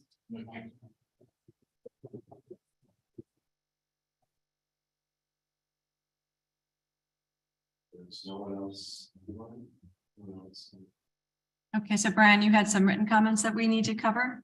Yeah, and just so everyone can hear me, the public comments that were made at the June meeting is attached to the minutes on the website, and it's also attached to this agenda. If anyone can't access either the agenda or the minutes, they can reach out to me at the law department, and I'm more than happy to send them a link. not only to the main page for agendas or minutes, but also to the specific link or minutes that you're looking for. I'm also going to be sending out a copy of these emails and correspondence that were for today's public comments will also be attached to the minutes for this meeting, which will also be up on the website so everyone can see it. And again, if you can't find it, just reach out to me. This one's from Nick Cantor, writing on behalf of himself and not as Planning and Zoning Commissioner. Brian, I'm writing in support of the leaf blower ordinance. I was surprised to learn that using a commercial gas leaf blower for an hour produces emissions equal to driving from Denver to Los Angeles. And then he cites to a USA Today article. In 2018, the US EPA national emissions from lawn and garden equipment went into these effects in detail, including commercial gas landscape maintenance equipment is a source of high levels of localized emissions that include hazardous air pollutants criteria, pollutants and carbon dioxide, and then cites to another website. In today's fight against climate change, doing everything to reduce carbon emissions ought to be considered. Norwalk ought to be a leader in this space. The recent air quality issues will continue to get worse, not better. These leaf blowers add to ground level ozone levels, which quickly impact the air we breathe. Home Depot's chief sustainability officer is pushing to transition to election, noting a plan to drastically cut emissions from its outdoor lawn equipment is the biggest contributor to the company's carbon footprint, and then cites to a Politico article. There also seems to be considerations to help the landscape companies transition, though I'm not sure of the details. I would support that as well. Since many landscapers are small business owners, I appreciate council taking action here. Again, his email plus the attachments will be available on the website. And again, if you need help finding it, please reach out. Jeff Sisk, Mr. Candela, I seriously oppose this ordinance regarding gas-powered leaf blowers. This is just another unnecessary regulation. Not only should which type of blower being used be left up to the individual or company, but it is really all about eliminating something that operates on fossil fuel. If anything, I feel the public needs to be better informed of this meeting and possible change. The fact that I live in a condo complex, I seriously doubt that the landscaping company has been notified of this meeting and its potential impact on my common charges once enacted. I feel that if others in my complex wish that the landscaper switch from gas to electric, then they will have the management company say so to them, and if they refuse, they'll find another landscaper. There's no need for a citywide ordinance. Personally, I wish those things were never invented, but the real fact of the matter here is about government overreach. We the citizens decide for ourselves. I'm sure the city government can find much more important things to tackle than leaf blowers if they really want to go through banning them all. If they really want to go through with banning them, then ban all of them with no exceptions and put a proposal on the ballot in November. Peggy Lynn, I'm afraid I only learned about this meeting this afternoon. I don't think I'll be able to participate tonight. I've taken more videos than you can imagine of the workers in our neighborhood carrying packs on their back, walking up and down the street, literally just blowing leaves around. It's noisy, obnoxious, and I'm so concerned about what this is doing to our environment. I do not blame these men. This is their job, and this is what they're paid to do. However, the price of perfection is not worth the cost to our environment and the assault on our senses. My fear is that all those who have financial resources to have their yards taken care of will vote against stopping the leaf blowers. My husband and I do all the work on our own yard, and we find it very demoralizing that people's expectations of a perfectly manicured yard is outweighing everything else. Joe and Sable Rosich. Dear Mr. Candela, my wife and I are in favor of restricting the use of gas-powered leaf blowers to 2 months in the spring and 2 months in the fall. That's actually more than enough time to clean yards. The commercial companies have been exploiting our neighborhoods and causing too much noise by overusing blowers so they can hit more lawns per day. Norwalk needs to start doing their own lawns and make the lazy kids help them. Norwalkers, excuse me. Bob Welsh, please read my comments in support of the attached leaf blower ordinance into the record. Gas-powered leaf blowers and the noise and pollution they emit have been a blight on our community for far too long. This is especially so for Norwalkers who have multiple neighbors and therefore hear a racket most days of the week. I support limiting blowers use to key months as well as transitioning to electric as soon as possible. Please pass this ordinance. Andrea Light, dear sir, I'm writing to express my support for an ordinance banning gas-powered leaf blowers in the city. They're insufferably noisy and disruptive to my quality of life. In addition, the machines contribute to air pollution, which is damaging to all of us. Thank you.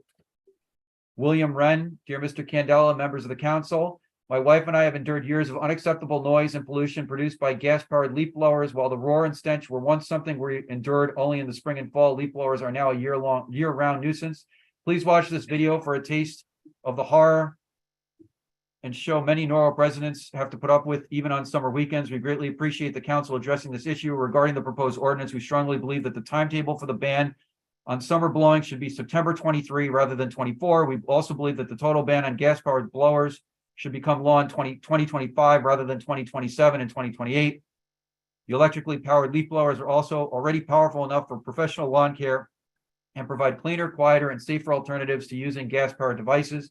We also believe that the ban should not exclude blowing impervious surfaces as described in Section 5B.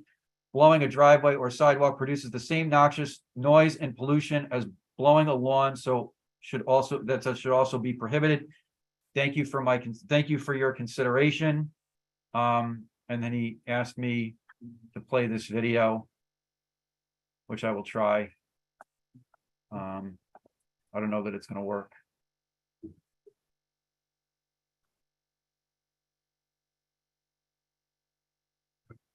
We're out in our backyard. It's now not even 9:30 on a Sunday morning in June, glorious day. And it's been going on for, it's at least 10 after 9. It's now, so like 20 minutes. And No landscaper here works on Sunday, I'll tell you that. it's ruined our breakfast. It's ruining our peaceful enjoyment of our yard. And so what? What? Oh, down the driveway again. Brian. Can't hear it. Yeah, this is mostly unaudible and out of protocol. Yeah, that's okay. Let's keep moving on. All right. Ashley Gulias, I would very much be in favor of a ban/restriction in Norwalk on gas-powered leaf blowers effective ASAP. They're terrible for the environment and cause a great deal of unwanted noise in our neighborhood. If anyone's interested in seeing the video that I just tried to show unsuccessfully, you can reach out to me and I'm more than happy to send it. Mary Varel, hello, here are some scientific facts on leaf blowers. Please include this in the record. Given the unprecedented climate change we're experiencing, we need to do everything in our power to reduce the things that are contributing. There are alternative ways for landscapers to deal with leaves. Thank you. And then she attached a document, a web link, so that'll also be in the minutes so people can look at it. Audrey Kozerain, hi Brian. Lisa asked me to send your attention my attached statement, which I'd like to be read into the record for the Ordinance Committee. Letter states, thank you, Ordinance Committee members. Ordinance Committee Madam Chair Lisa Shanahan for reading my statement into the record. I implore the Ordinance Committee to ban leaf blowers for the following reasons. 1, gas-powered leaf blowers along with mowers and other lawn equipment pollute the air. 2, gas-powered leaf blowers cause noise pollution for both humans and wildlife.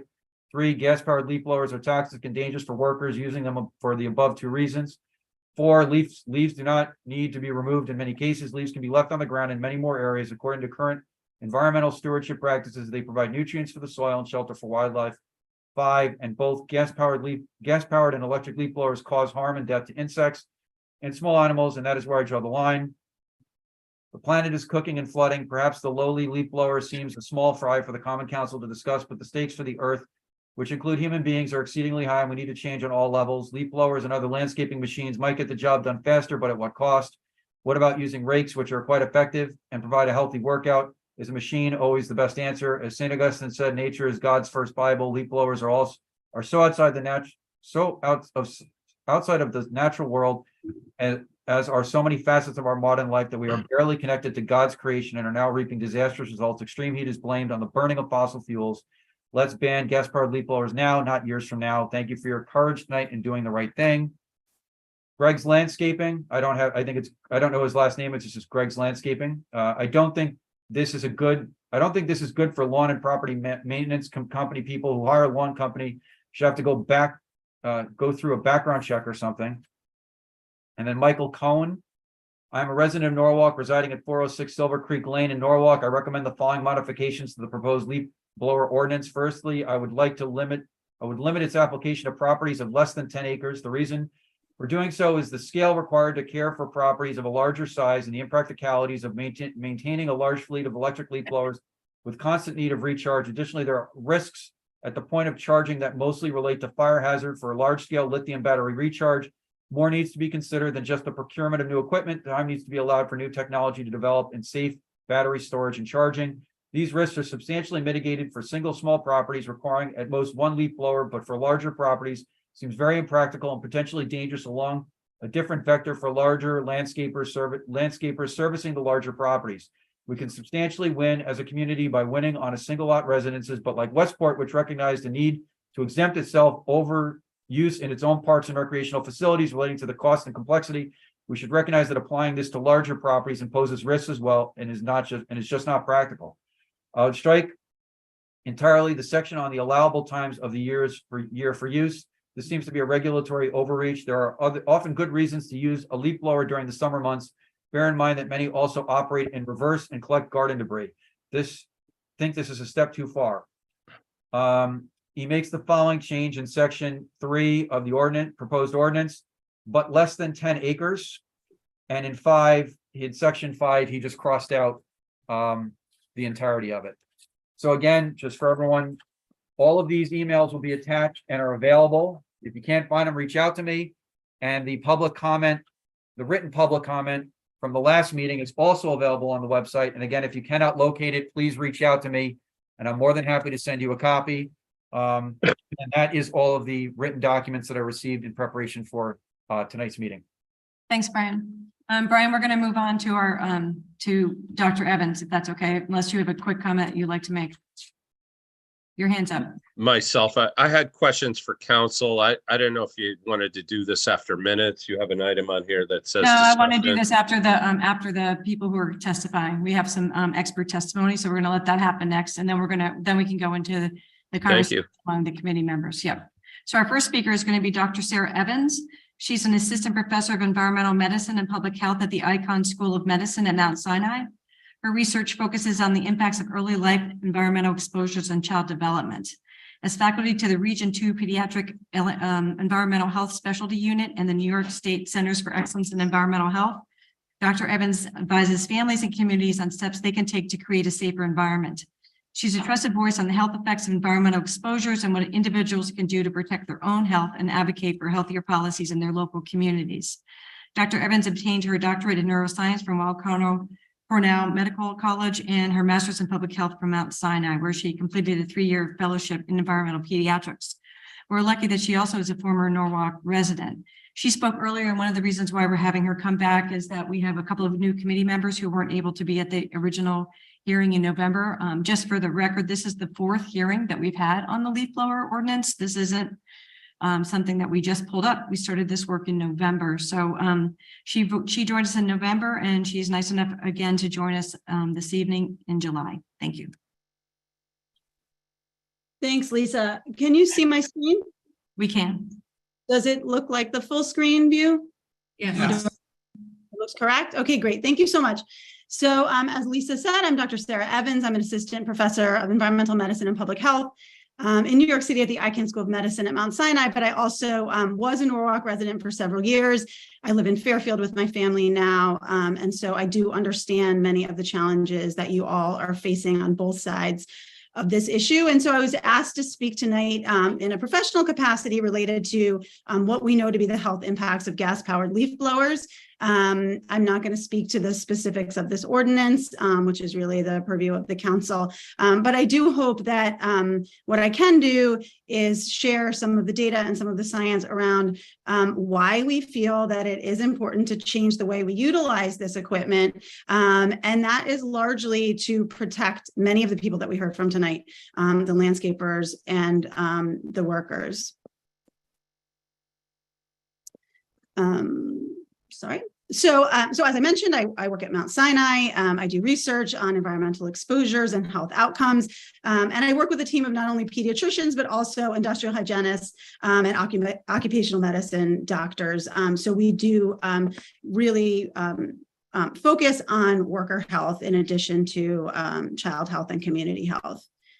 So the two areas that I'm going to focus on, and I'm going to go kind of quickly tonight because I know that you've heard some of this, but I wanted you to hear it from our scientific perspective. I'm going to focus on a little bit on air pollution from leaf blowers and two-stroke engines, and I'm going to also focus on noise. And I hope to impress upon you that a lot of the concerns that we have around gas-powered leaf blowers and other two-stroke engines are not merely annoyances, but there are actually real health risks that maybe some of you haven't thought about before. And so we know that there are a number of air pollutants that are emitted from two-stroke engines. They don't very efficiently combust fuel. And so the compounds that I've listed here are air pollutants, several of which are known human carcinogens, so not just suspected, but we know that exposure to these air pollutants increase your risk of cancer, and several of them are also regulated as air pollutants by the US EPA under the Clean Air Act. So you may or may not know that sadly, Fairfield County has the dirtiest air in the state as categorized by the American Lung Association. This is their 2023 report. We received an F for our levels of ozone and a C for how much particulate pollution we have in our air. And I do not claim that that is because of gas-powered leaf blowers. There are a number of reasons for this, but suffice it to say that we are breathing dirty air on a regular basis, and adding to those air pollutants is not really a great idea. So the US EPA has looked at the contribution of two-stroke non-road engines to air pollution, and they estimated 27 million tons of pollutants emitted by, at that time, 121 million lawn and garden equipment items, and they looked at lawn and garden equipment items, bigger items like tractors, as well as lawn maintenance equipment, which included things like trimmers and leaf blowers, of course. And so you can see here the relative contribution of a number of types of air pollutants. And what I want to show you here on the right side is the high percentage of particulate matter 2.5, which is an air pollutant associated with a number of health effects that are emitted specifically by two-stroke small lawn and garden maintenance equipment.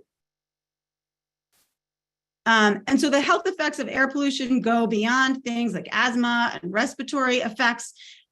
Exposure to air pollution is associated with increased risk of heart disease, dementia, autism, poor pregnancy outcomes, lower life expectancy, obesity, and more. And it's estimated that 6.5 million deaths occur each year due to exposure to air pollution. And that's 200,000 deaths in the US alone. So we're really concerned, like I said, about workers.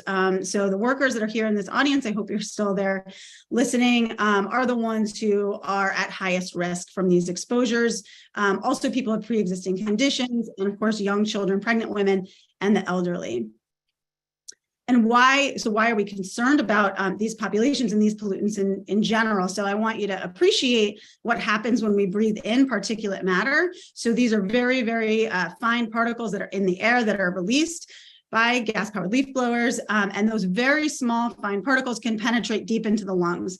And when they get deep into the lungs, they don't only make you cough, but they also get into the bloodstream. And so we know that they can affect the brain, they can affect the developing brain, and they can also contribute to risk of dementia, Alzheimer's disease, and other neurodegenerative disorders.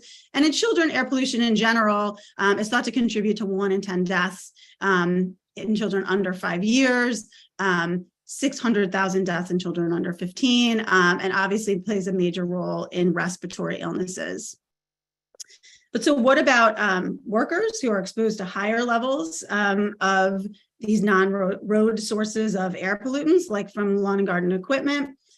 So it was estimated that of 100,000 deaths that come just from exposure to particulate matter, 2.5 from human activities like driving cars, like leaf blowers, 1,400 are attributed to just lawn and garden equipment use. So 1,400 deaths due to exposure to particulate matter from use of this type of equipment. When they put personal air monitors on operators, when they were operating small lawn and garden equipment, they found that their exposures were above the EPA recommendations for exposure to PM 2.5 and also carbon monoxide. And you know that exposure to carbon monoxide can actually be fatal. And then lastly, a study that looked at two-stroke chainsaws found that workers were exposed to the carcinogens that I mentioned in the previous slide at levels that may increase their risk of cancer. Older populations are also at risk to many of these pollutants, and so I'll just quickly go through these, just showing that exposure to the types of air pollutants that you all are breathing when you're utilizing this equipment is associated with increased risk of stroke, dementia, Alzheimer's disease, heart attack. And these are just some of the studies. There are a number of studies that demonstrate this. And so that's what we think about air pollution. And I know we've heard a little bit more about air pollution tonight than we have about noise. And so I just wanted to quickly touch on this idea of noise and the health impacts of noise. So the CDC actually on their noise meter uses a leaf blower as the level, the decibel level at which exposure for 2 hours can cause damage to hearing. The American Public Health Association, as well as the World Health Organization, have also extensively characterized environmental noise as a public health hazard. And we think of noise actually as pollution. So it's responsible for the loss of as much as 1.6 million healthy years of life, contributes to cognitive impairment in children. The same groups that I mentioned before as being vulnerable to air pollutants are also vulnerable to noise. And of course, we think about hearing loss, but we also see that exposure to noise for extended periods of time, like when you're operating very loud lawn and garden equipment, is associated with high blood pressure and cardiovascular disease, as well as mental health effects like stress, anxiety, and depression, sleep loss, and so on. And the particular type of noise that's emitted from gas-powered leaf blowers is able to travel very long distances.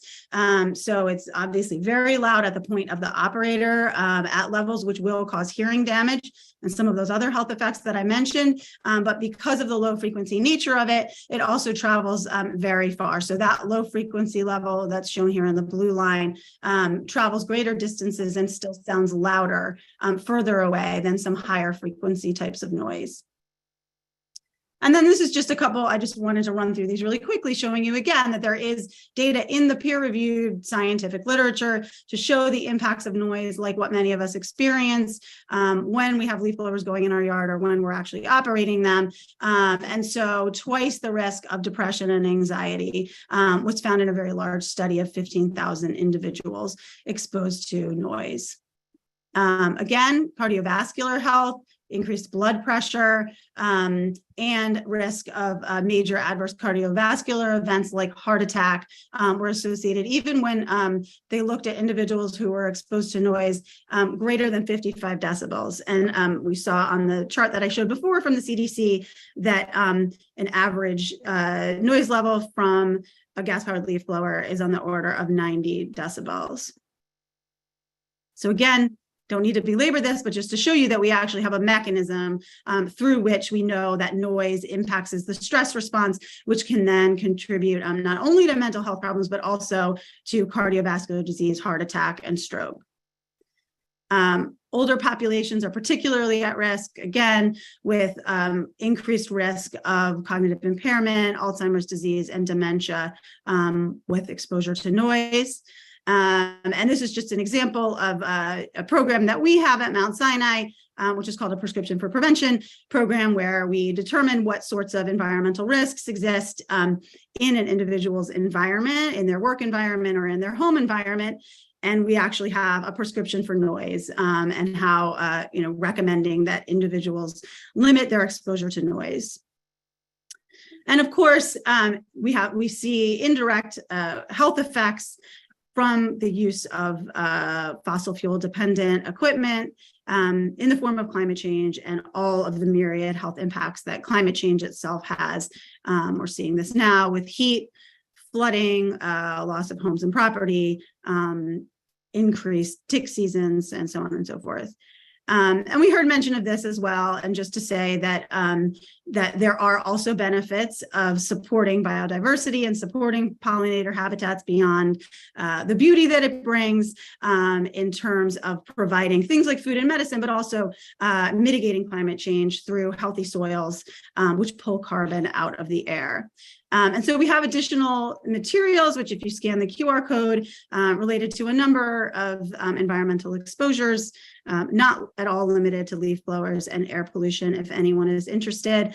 And with that, I will end, I think. Great. Thank you, Dr. Evans. Next, we're going to have Valerie Jacobs, who is a member of Quiet Communities and who worked with the town of Westport to help craft their ordinance to discuss some of the finer points that Westport considered. Thank you, Lisa. Thank you for having me. I appreciate all of your patience for sitting so calmly tonight through the various speakers and presentations. Brian, I understand you have my slides and you're going to be able to share them with the group. Is that right? I'm trying to get it up right now. Hold on. Okay, while Brian does that, there's a lot of overlap, I realized as Dr. Evans was speaking. So to the extent that I can skip over things quickly and just move on to points that perhaps she didn't stress as much, I will do so. And I will certainly try to do so. One thing that Lisa didn't give you is my background. My background is as a lawyer, but I am currently on the faculty at Columbia University. I got involved in this with leaf blowers about 7 years ago. And I want to be honest, folks, that the reason I got involved was because of the noise.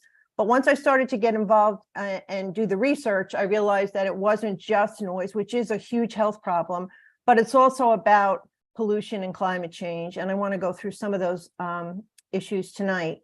My email is on there. If anyone wants to contact me afterwards, that would be fine. Next slide, please, Brian. Can everyone see this clearly? Yeah, it's a little small, Brian. Enlarge, please. I'll make it larger. There you go. Thank you. So the way I like to think about it when I think about gas-powered leaf blowers is that there are 4 separate categories of issues. The first are the toxic emissions and pollutants. Dr. Evans spoke a lot about that. I'm going to talk about ozone a little more tonight. The second one has to do with noise. She spoke about that very eloquently. The third one has to do with the dispersion of dangerous materials. And by the way, battery blowers do this as well. And the fourth has to do with fuel spillage, which I don't believe anyone has mentioned tonight, although the watershed people are probably aware of that. So when it comes, okay, next slide, please, Brian.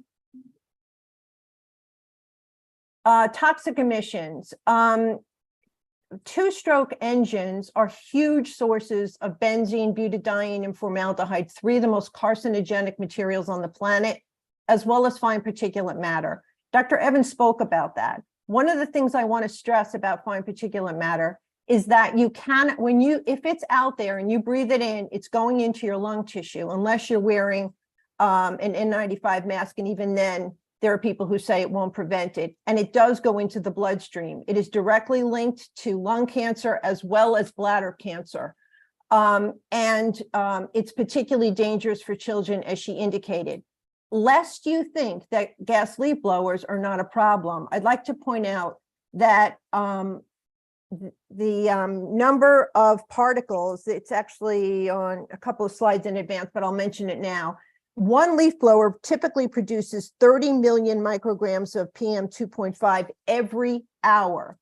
And they did a study where they measured what was the particulate count, the fine particulate count around a leaf blower operator. And they did it in Los Angeles, where you would think, oh, gee, there's bad pollution anyway. It was 54 times higher around the leaf blower operator than it was at one of the busiest intersections in Los Angeles. So this is a huge, huge problem. Next slide, please. Oh, wait, I'm sorry. I want to talk about the nitrogen oxides. So we all know about ozone. So I get a daily alert on my phone on what the air quality is in Connecticut. Lately, I'm getting one every day, sometimes multiple in one day. Sometimes the alerts are about fine particulate matter after the fires in Canada. That's what we were seeing a lot, but we're also seeing the ozone levels rising. We have a huge ozone problem in Connecticut, and leaf blowers are contributing to ground level ozone because they produce nitrogen oxides, which combine with VOCs, volatile organic compounds, which combine with sunlight to form ozone. Next slide, please. I want to just give you some statistics. I know Dr. Evans gave you, I think she gave you the PM2, there were 38 days. I want to talk about ozone. During the summer of 2022, we in Connecticut exceeded the EPA recommended ozone level on 23 days. On those days, people were not supposed to let their children go out and play. The elderly were supposed to stay inside. Very few people knew about this. It's kind of a well-kept secret, actually. And Fairfield County, as Dr. Evans pointed out, I believe, has the worst air in Connecticut. During the summer of 21, we exceeded the EPA level on 21 days, where we actually went up 1 day from year to year. This year, we're already probably going to double that given what's going on in Canada. But my point is that even without the Canadian wildfires or forest fires, we had an ozone problem. We continue to have an ozone problem.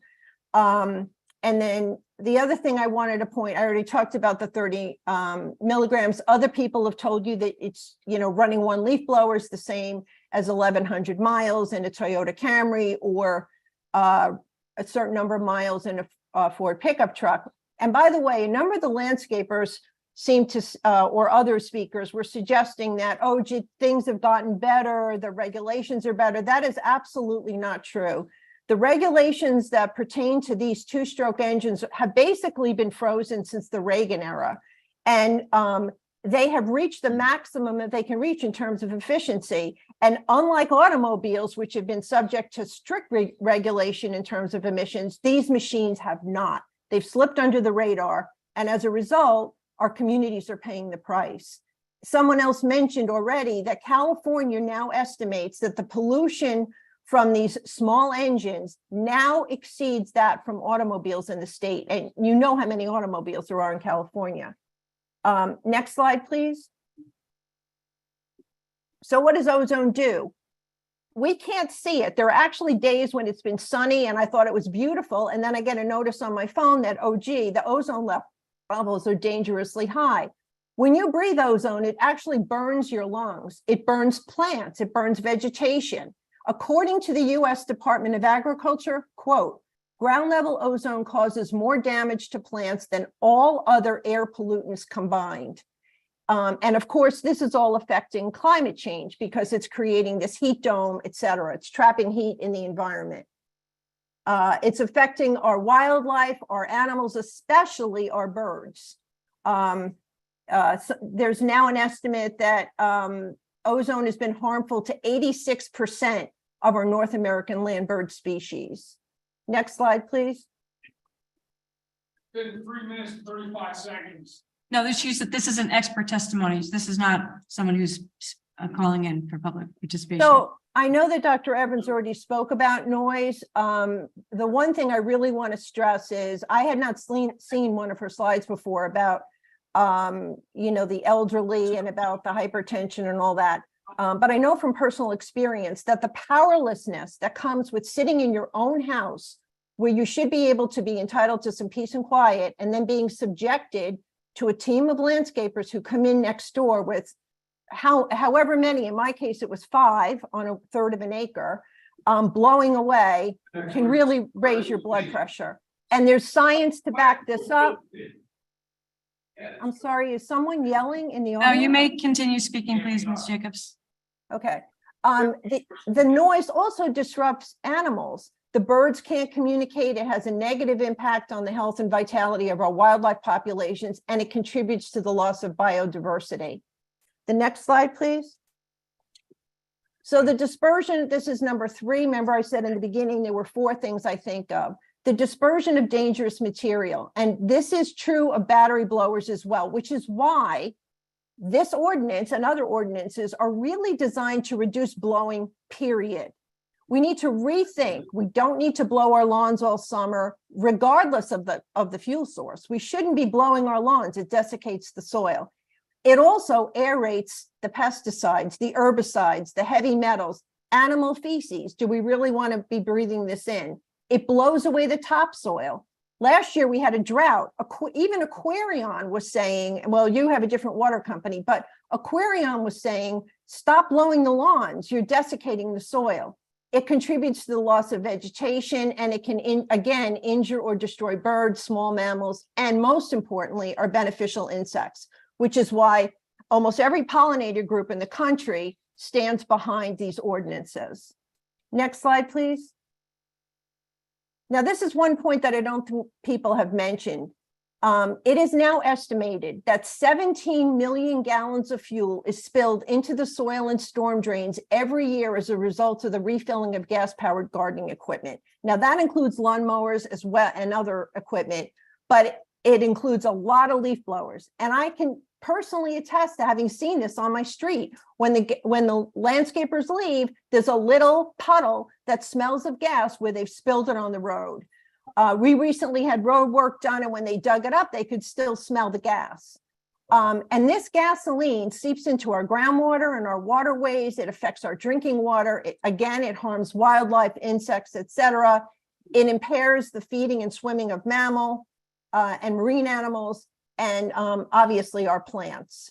1 gallon of gasoline can contaminate 750,000 gallons of water.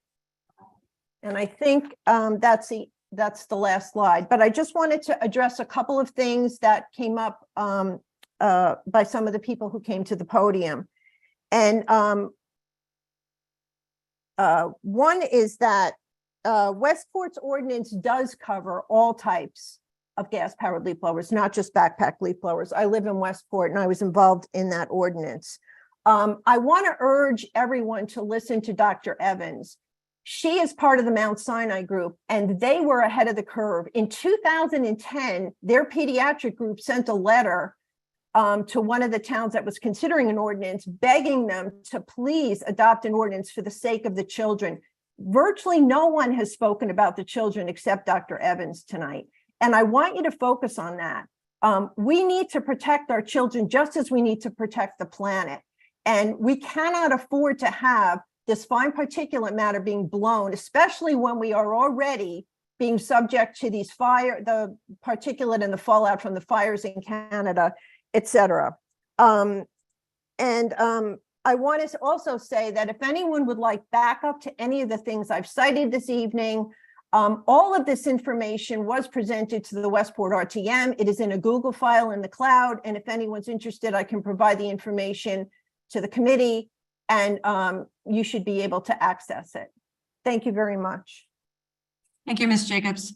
I've also asked 2 people who have made the transition to green landscaping to come and join us this evening, also to give another point of view. Can we ask Ms. Jacobs questions, or is she just unimpeachable from her testimony? No, I thought we would do all of the testimony, and then we can ask questions of all of the panelists if you'd like. Just to keep. It's your. It's my show. It's your chair. I just, Yeah. No, I was just curious when she sued the town of Westport to put a pool in her backyard, did that hurt the environment? I think we can talk about, you can certainly ask these questions after we make the next 2 presentations, and then we'll ask all of the panelists any questions that you might want to ask. So the next speaker would be Mr. Dan Delventhal, if he would unmute himself and share some of his thoughts. Just give some. Hi, I'd love to share my screen. Let's see how that works.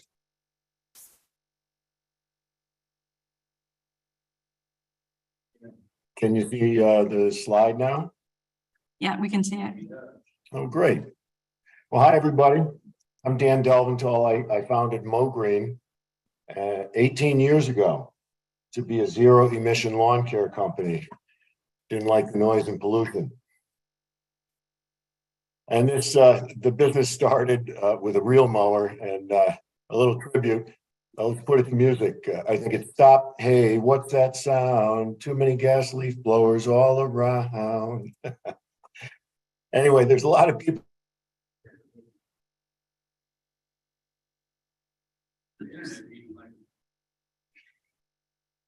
People behind us, healthy yards, pollinator pathways, and we are having an environmental catastrophe. So let's hope we can make some progress with restricting gas leaf blowers. MoGreen supports restriction of gas leaf blowers. MoGreen doesn't use any gas leaf blowers. This is from AGSA. AGSA is a group that helps towns and institutions and lawn care companies change to less polluting practices. They cite a number of problems with gas powered equipment, you know, the emissions, the health risks, we've heard it all. Vibration syndrome. Operators get impacted physically in many ways. The waste, toxic waste, filters, spark plugs, gas and oil. It's pretty messy. Now, battery powered electric gear, electric blowers, as it's been stated, they're not perfect, but they solve a lot of the big problems that gas powered blowers have. They're typically 50% quieter, but they don't operate, they don't make noise that's low frequency. Low frequency noise, you can't think with that. It penetrates walls, it travels long distances. Electric gear does not have that drawback. 5 to 10% of our air pollution nationwide, greenhouse gases. Let's face it, everybody. Landscapers know better than anyone else. We're held hostage to the weather. The weather's different. And anyway, so 5 to 10% of our air pollution, greenhouse gases, weather changing pollution is associated with the lawn care industry. And how could that be? It's because the gasoline powered gear is 10 to 20 times more polluting per gallon than a car. And the two-stroke engines are the worst.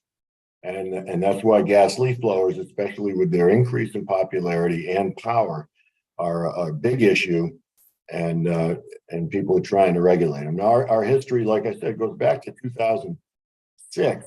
I even invented a kit to have a zero motor, actually 48-inch wide push mower.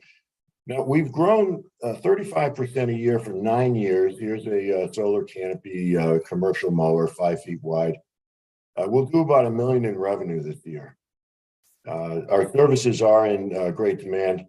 Here's a little plug for AGSA. They help people figure out how to go electric as a business.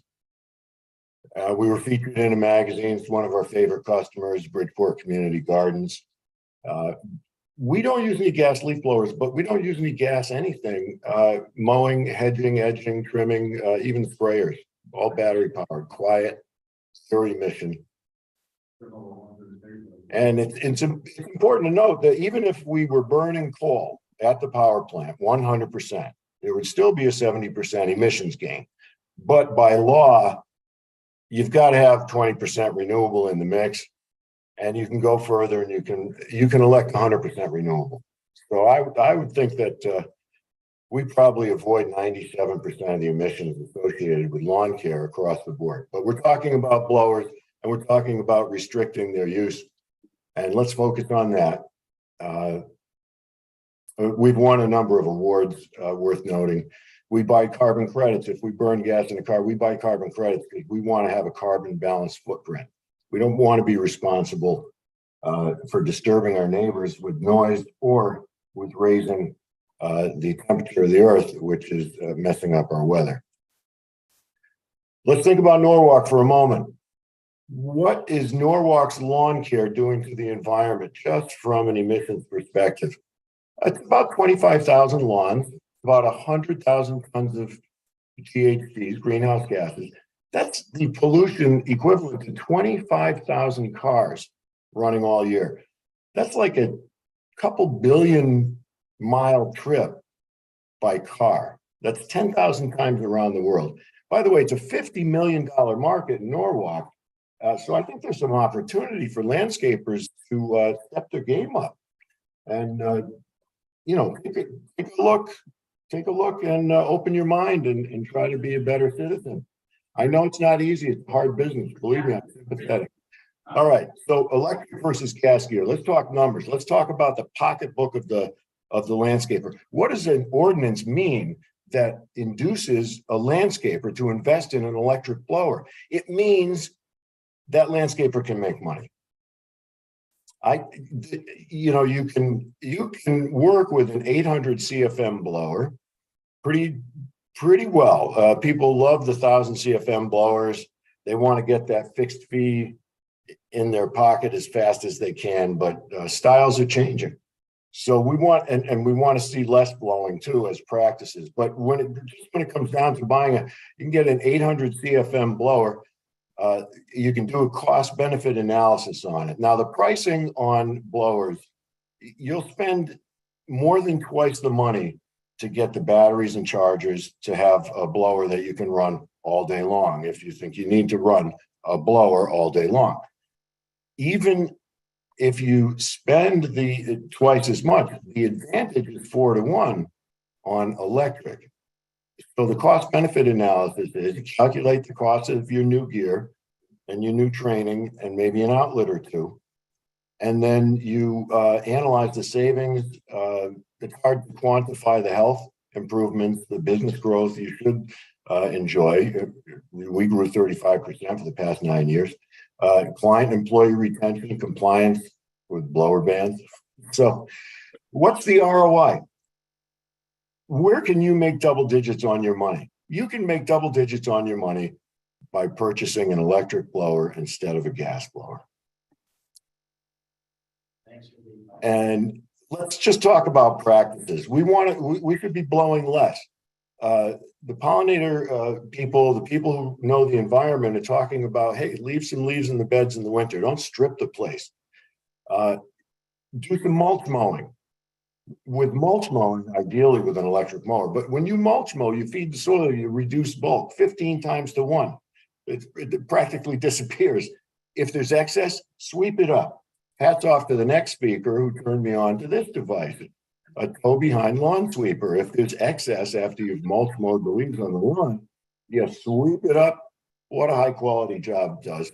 And then you can make a pile and use those mulched leaves for fertilizer. Don't send them away. Keep them on-prem if you can.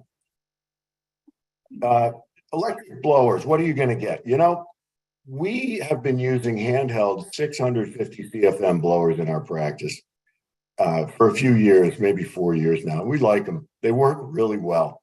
And we have no problems in our business. And like I said, we have about $1 million in revenue, and our prices aren't any higher than our competition. Maybe a little bit, like organic food, maybe 10%, in some cases 20% if we're traveling more than we need to. But what do you get? Well, this is about $500. You get a fast charger and a couple batteries that last 15 minutes each. You get a couple more batteries and another fast charger, and you could be blowing all day. We plug our gear in at our customers' houses. They don't mind. We tell them it's 27 cents to charge a small battery like this. Big deal. Nobody cares. If you like backpack blowers, there's another one, with bigger batteries that'll run longer. That's also a prosumer model. But the commercial models, the batteries last a little longer. You can charge them, recharge them a few more times than the other ones. And they're a little more rugged. But here's the math. You might spend, let's say you're looking at an 800 CFM blower. You might get that for about $500. Of course, you're going to have to put a lot of gas in it over time. It costs 4 times as much to own a gas leaf blower as it does an electric. You might spend $1,200 to have enough batteries and chargers to just go continuously all day. You want to compare apples to apples. Well, the math is a 50% return on investment. So do some mulch mowing, use a lawn sweeper, but come on, nobody wants you blowing more than 800 CFM and 180, maybe 200 mile per hour winds at the critters in their beds, at the clippings on their lawn, or at the dust on their driveway. It's insanity. It's gotten way out of control. So, and I've done ROI studies for other industries. I convinced Hewlett-Packard Global Services to do a worldwide rollout of business continuity and disaster recovery software. So I'm not new to cost-benefit analysis. You go behind devices are great. You can spread compost with an electric mower. You can do all kinds of things, zero emission. What about vendors? Go find a vendor that you like.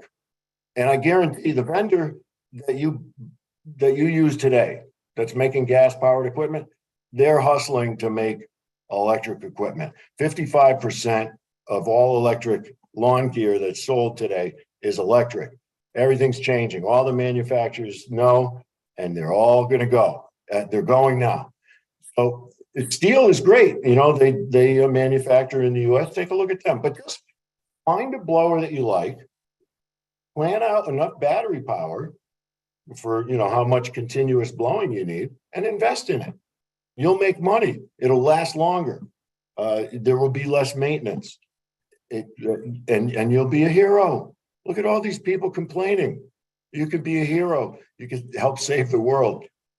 Get a blower, get some batteries, then whatever that blower is with the batteries that we happen to use Ego. But it Oh, could, so you're selling Ego. That's the one you're selling here?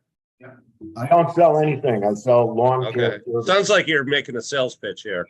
Wrap it No, up, please. I do not sell equipment. I do lawn care. 70 acres a week, Brian. 70 acres a week? That's it? 70 acres a Oh, week. so you're gonna get up at 5 in the morning and use your Ego? Okay, thanks. All right, thank you, Mr. Meek. I think we've got two more speakers. Jeff Korlak, we've been speaking. Really, 2 more? This isn't abusive enough? Let me close this. Gotta go let me to close work this tomorrow down. while you're doing this bullshit. Let me Stop close it this already. down. I don't know. I'm who sorry, you are, Mr. Meek, Brian, but you- I don't think I understood you to say that word, so I think we'll just move Yeah, on. maybe I'm out of order. This whole meeting's out of order. All right, Wrap here it we up. go. Here we go. Last slide, all right? Gas prices are gonna go up, batteries are gonna get better. It's already happening. Do the right thing. And we've avoided about 360 car trips around the world in terms of pollution. And we're formalizing the EON Alliance, Electric Organic Native Alliance, partnering across territories to make businesses more efficient. There's at least 5 companies that are zero emission. They don't use gas leaf blowers, and they're serving Norwalk today, and they're happy to serve Norwalk further. And the EON Alliance, I'm happy to help other vendors who want to convert to electric on any level. Happy to take your call or email, give you some of my experience, maybe even formalize an alliance so that we can all do better for each other. All right, so I'm going to be moving forward. Mr. Kortolak, I apologize, but I'm going to move over to Mr. Mr. Pedro Mata right now to speak about the Kiva program, and then we'll have Dan and Jeff available to answer any questions that the council might have to ask about how electric conversions might go. So Pedro, would you mind speaking a little bit right now about the Kiva program that's available for small businesses? I'm looking for you on the screen. Is Pedro there? Oh, boy.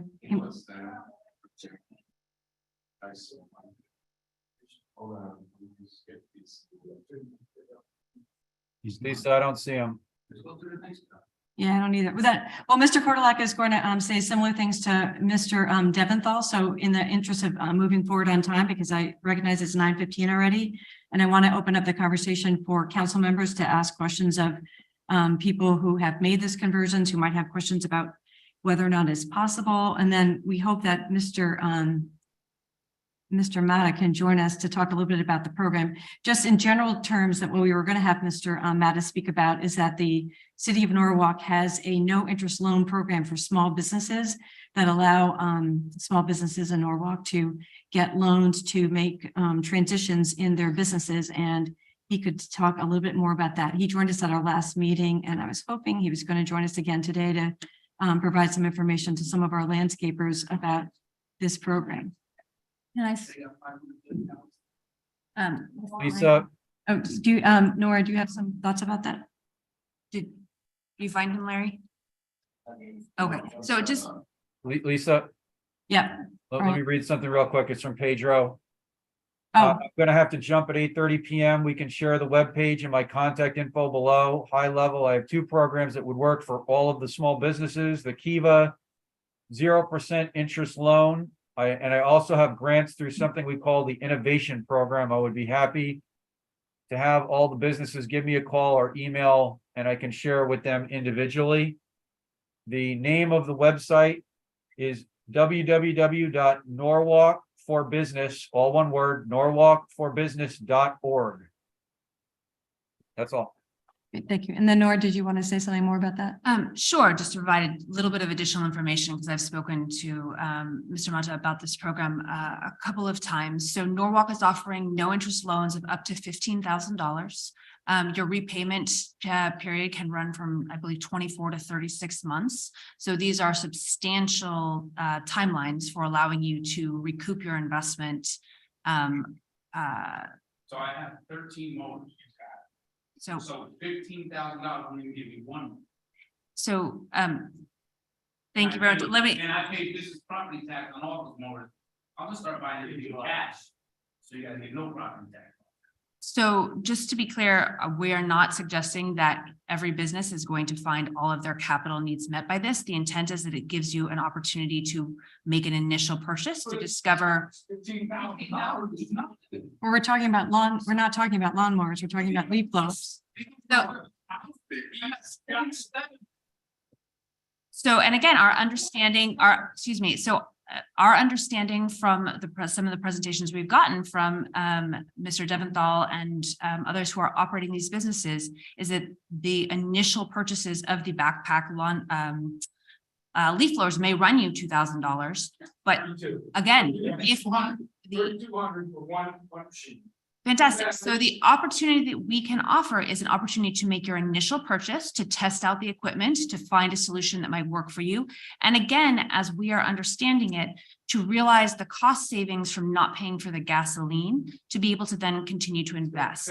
So again, my points at this point, I want to just make clear, because Mr. Mata wasn't there, to provide you some information about those programs, and you can speak to him further about what's available.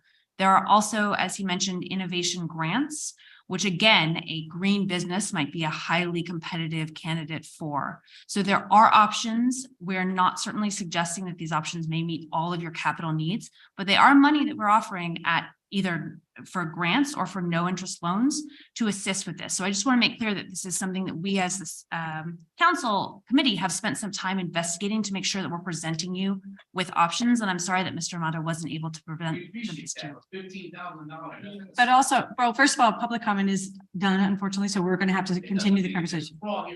No, we can talk, but what we did say was that we're understanding that these machines have 3 to 5 year useful lives, so that you're going to be building it.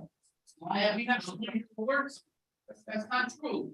Can any of that $15,000 grant, can that be used to afford the insurance to either store buying batteries in my shop? You can absolutely ask Mr. Mata those kind of questions. My understanding is that this money can be used for whatever purposes the business has determined is the best use of their investment. So you would have to talk to him about specifics like that, but that's up to the businesses. And change their machines, because we have blowers that are probably 10+ years. We fix them, we maintain and fix things. We don't get rid of things 3 to 5 years. If we think we'd be out of business, and I think all these people are the same. Yeah, I fix a lot of these for the older. The only experts we saw on that side was you.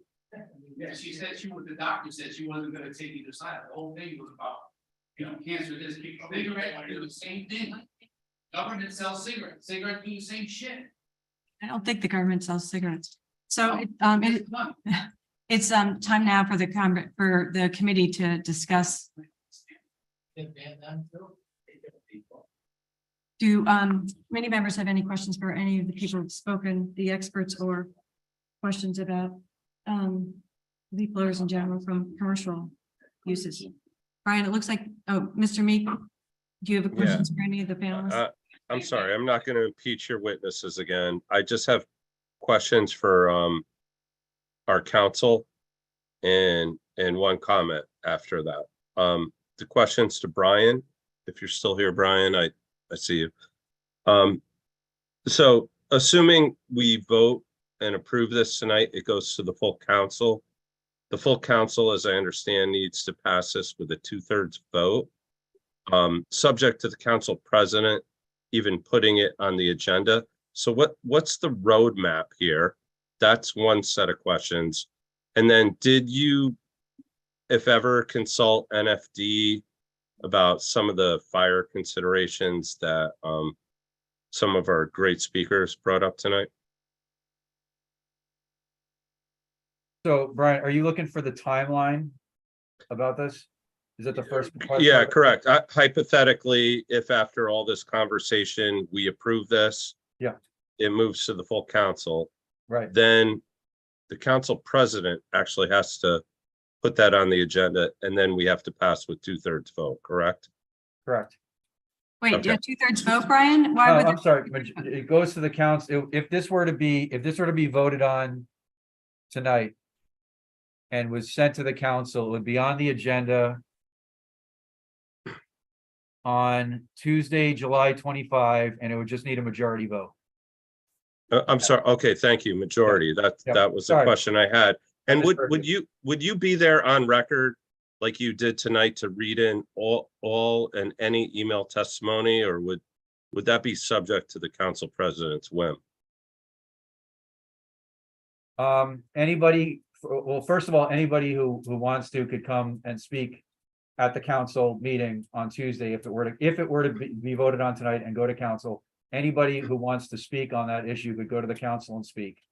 I'm more than happy to provide a copy of all the emails, public written comment that have been provided at the June meeting last month and this meeting tonight to all council members. In fact, I have an email ready to go that'll go out right after the meeting to not only the Ordinance Committee, but to the entire Common Council, so that everyone will have a copy of all the written comments that were made, including attachments. And I'm more than happy to send the video if anyone wants to see that video, which apparently no one could hear. Okay, and sorry if I jumped over it, but maybe was the fire marshal consulted in any of this conversation? I myself personally have not spoken to Mr. Sawyer or anyone from the fire marshal's office. No. Okay, so thank you very much. I'm not going to go on my soapbox for long. I'm a big fat no vote on this. It's a solution looking for problems. To me, this reeks of privilege. We didn't even print this ordinance in Spanish, which is like 90% of our landscapers in town. Everything raised and moved forth and back. It's a lot, but I think we need to dial back on this. Thank you.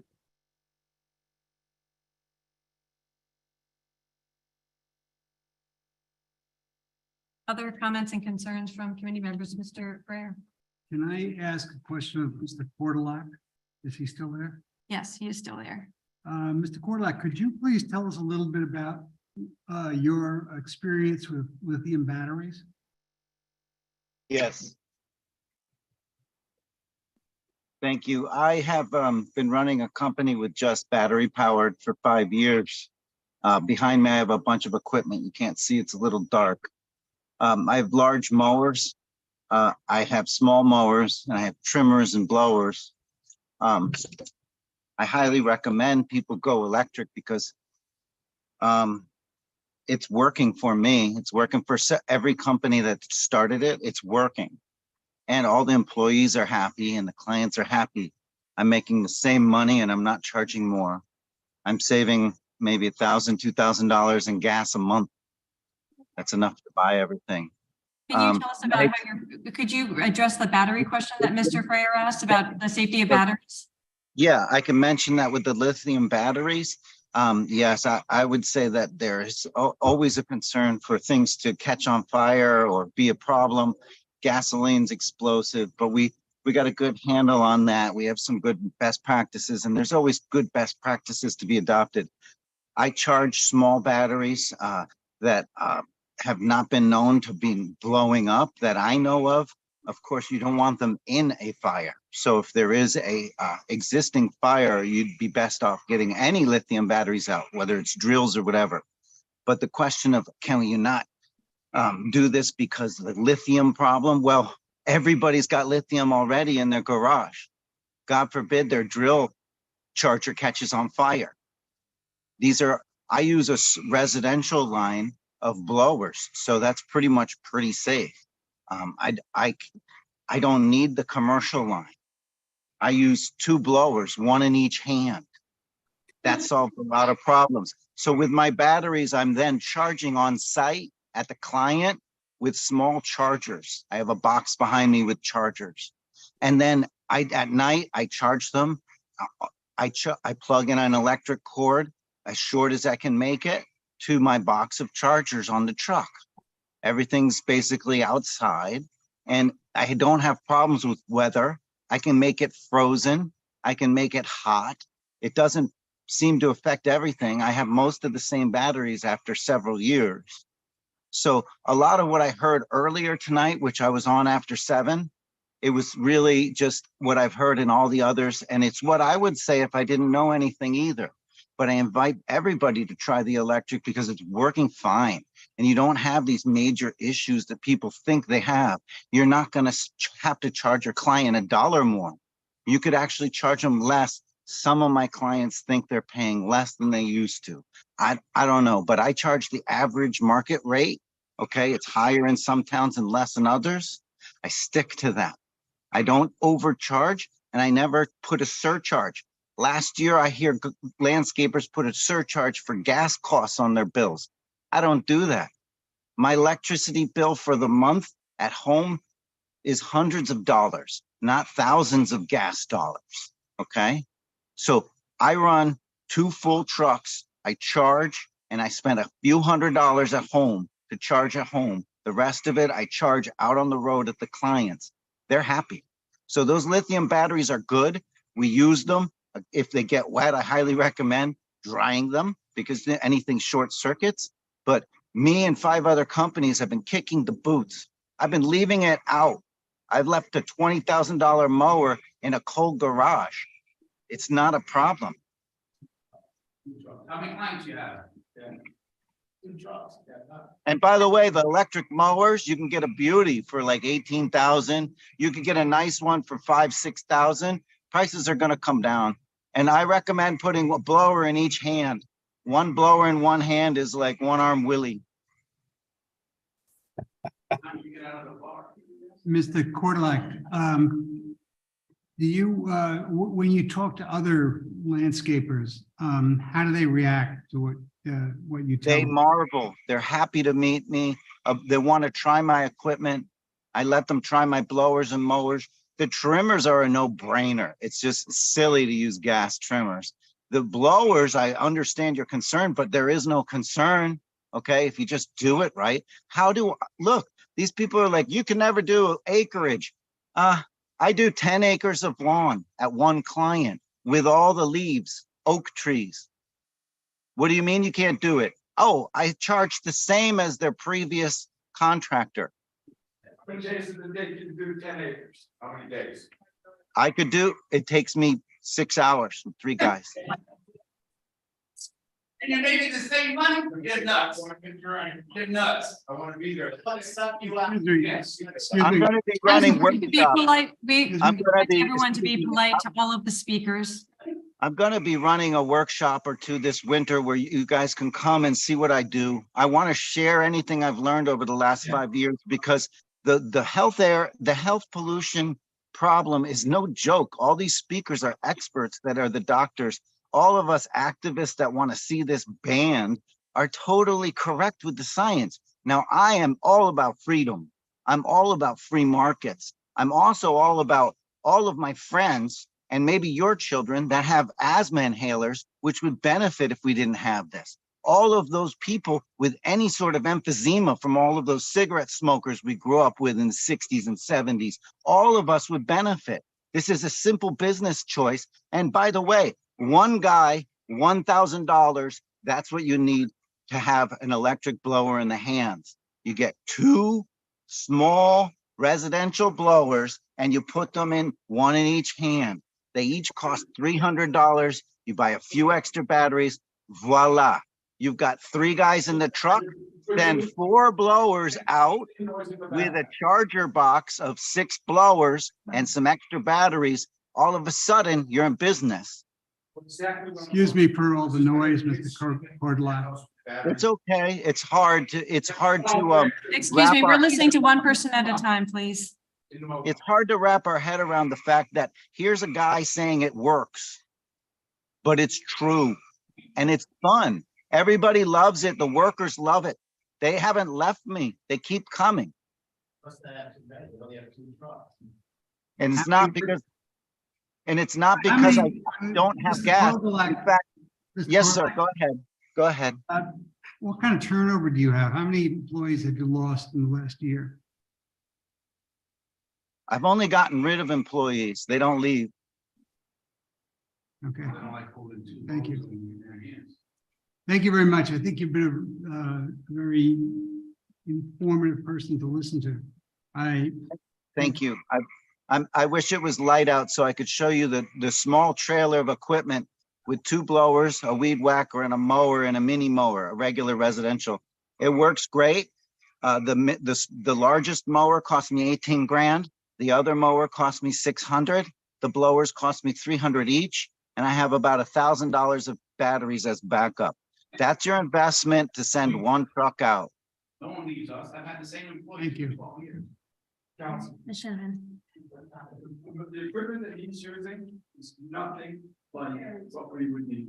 Go ahead and send any questions you have to the committee and we could give you guys some solutions. But I'd like to let the city of Norwalk know that I'd be happy to host an in-depth couple-hour workshop answering a bunch of the questions. We all have the same questions. I've been on these committee calls a dozen times. They're all the same. And I didn't believe it either. So that's why I started 5 years ago with 5-year-old equipment. 5 years ago, I bought equipment and guess what? It's beautiful. It's working great. And you know what? I can't wait for the next gen.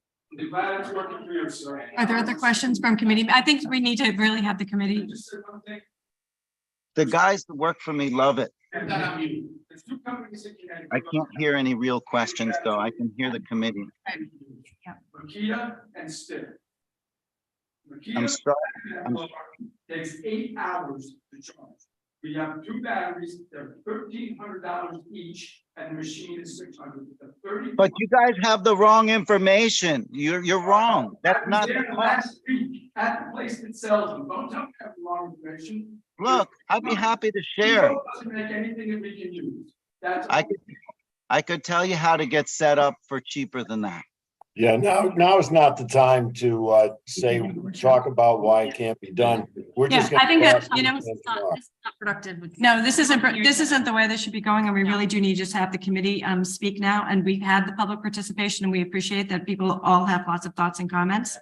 And we've had our chances to discuss this. So at this time, public comment is completed. What we can do is, and it sounds as though it's a great opportunity to have a public workshop where we can have people who have made the transition, meet with people who haven't made the transition and have conversations, you know, with like specific pieces of equipment in mind, which would be a really wonderful thing. And we can do that. Excuse me, I really have to take control of this meeting because public comment has completed and we're going to then have now the committee have the conversation about whether we're going to vote to move this to common council or what exactly we're going to do. But this is where the conversation needs to be. This is how the meeting goes. Public participation is closed, was closed almost an hour ago.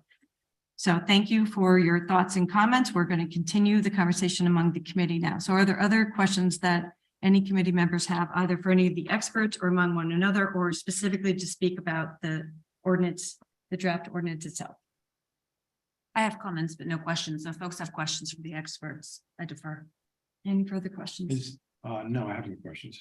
Okay, so let's talk about the ordinance itself, if you'd like, Nora, begin the conversation. Sure. So I want to start by really thanking all of you for coming out tonight. It's actually been a real pleasure to have this many people participate and show up in a conversation. You know, I really enjoy hearing your perspective. I think it's been really valuable. And I think that one of the most important things to highlight about this ordinance is that we deliberately set the date out several years in the future for precisely this reason. Right? As folks have identified, this is an aspirational ordinance. We are not enforcing this tomorrow. We are setting a marker in the ground for where we think the city needs to get, where we want manufacturers to have pressure to answer your questions, to develop the equipment that will meet your needs and will also be environmentally more friendly. Nothing is perfect. We recognize nothing is perfect. No one is looking for perfection. We are looking to set a goal that helps move the industry forward.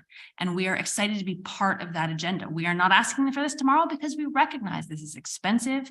It is a knowledge change. It is a change. It will require informing your customers. It will require informing yourselves and your employees. It will require you informing us. If the technology is not there in 3 years, we will need to know that. But if we do not set a marker in the sand, if we do not say to the companies, you need to produce the equipment that our landscapers want and need, it will not happen. There is a real value to laying out goals that then the industry can move towards. And that, quite frankly, we as a city can capitalize on. I hear the conversation here about what a strong landscaping industry we have in the city of Norwalk. And I think it would be fantastic if this group of landscapers was a unified association promoting themselves as leaders in green practices and green industries, right? There are ways that this can be messaged to be a real way of promoting yourselves, of promoting the city of Norwalk, of promoting the ways in which we are innovators and moving forward. We want to hear about how we can support you in doing that.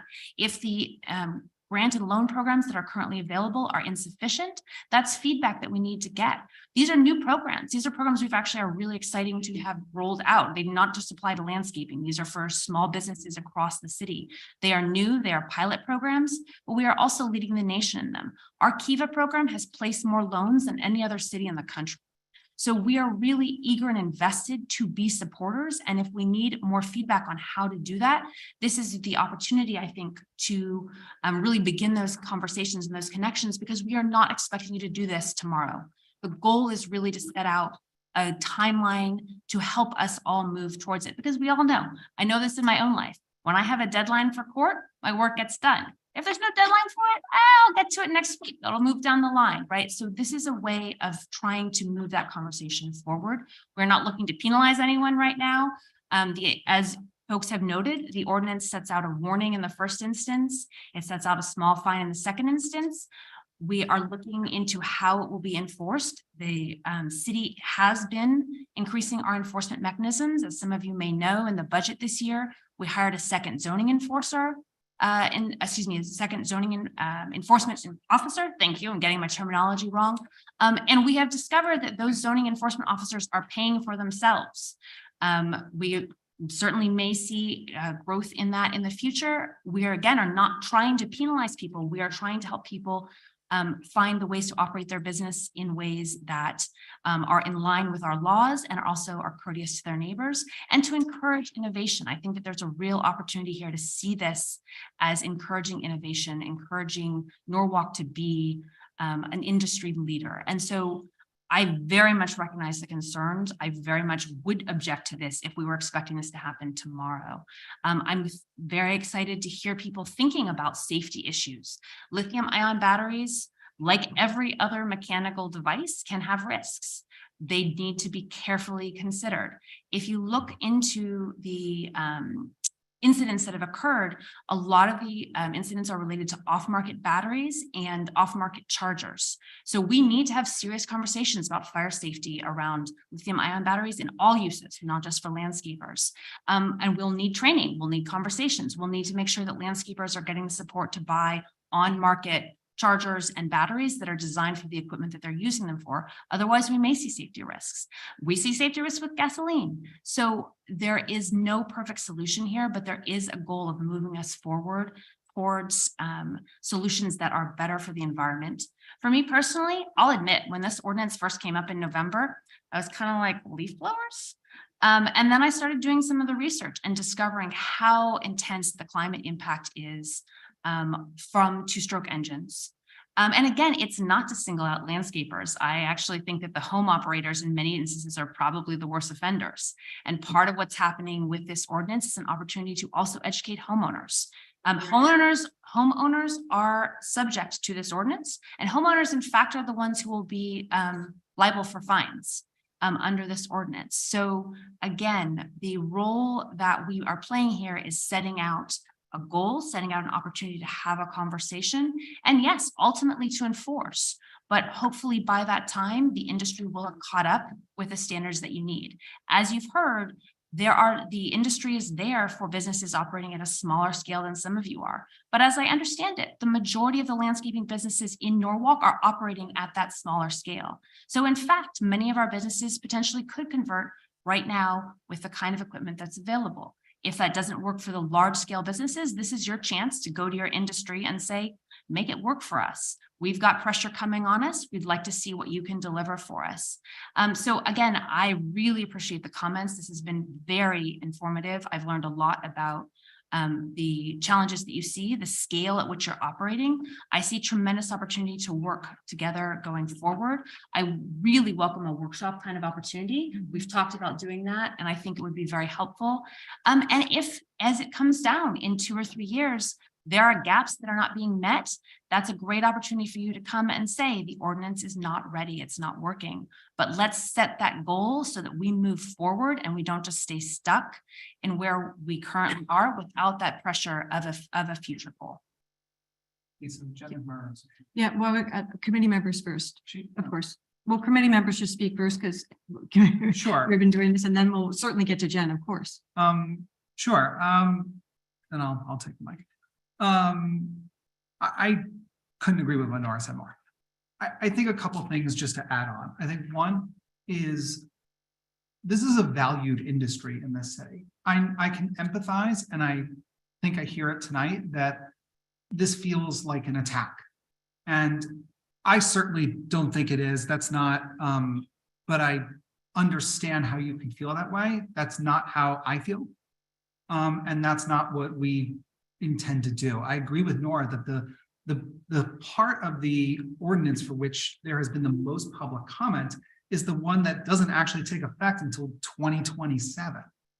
And so the question, and this is something I brought up, we've talked about this at 4 meetings. I think I brought this up at 3 of them, which is if we're at 2026 and it's becoming clear that the technology isn't there, and I agree, by the way, with the consensus that most of you have said tonight, that the technology isn't there yet. I think we're actually all in agreement on that. I realize there was some testimony tonight where they may disagree, but like, I'm not sure. I think there is a large consensus and a largely correct consensus that the technology just isn't there yet. If we get to a point where we're at 2026 and it's not there yet, then we should strongly advocate to push out this ordinance to a time, where the technology does catch up. We don't want to do anything that would jeopardize the safety of the industry, the safety of people in Norwalk, and any of your businesses. That's not our goal. This is an important industry in the city. And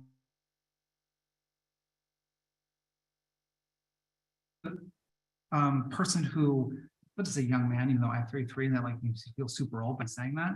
But there was a gentleman who made a public comment tonight who talked about the next generation of landscapers and talked about how he really likes using the electronic stuff around home, but that it's not scaled up ready yet for bigger business and consumption. And I think he's right, but I agree completely.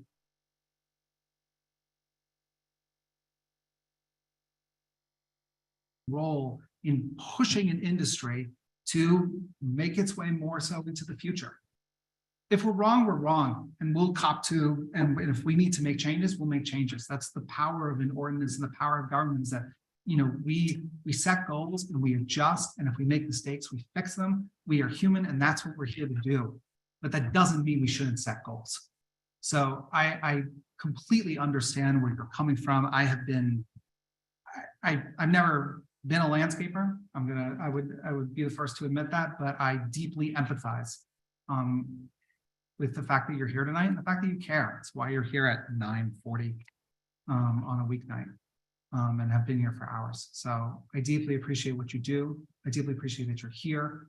We do want to be a resource to you, and we do want to make sure that you can thrive, and and that's considering that the only immediate effects of the ordinance at this point are basically times and a requirement for protective equipment, which I think a lot of you already do anyway. There isn't really a whole lot that's going to change at this moment. So we're going to get there, but let's get there together.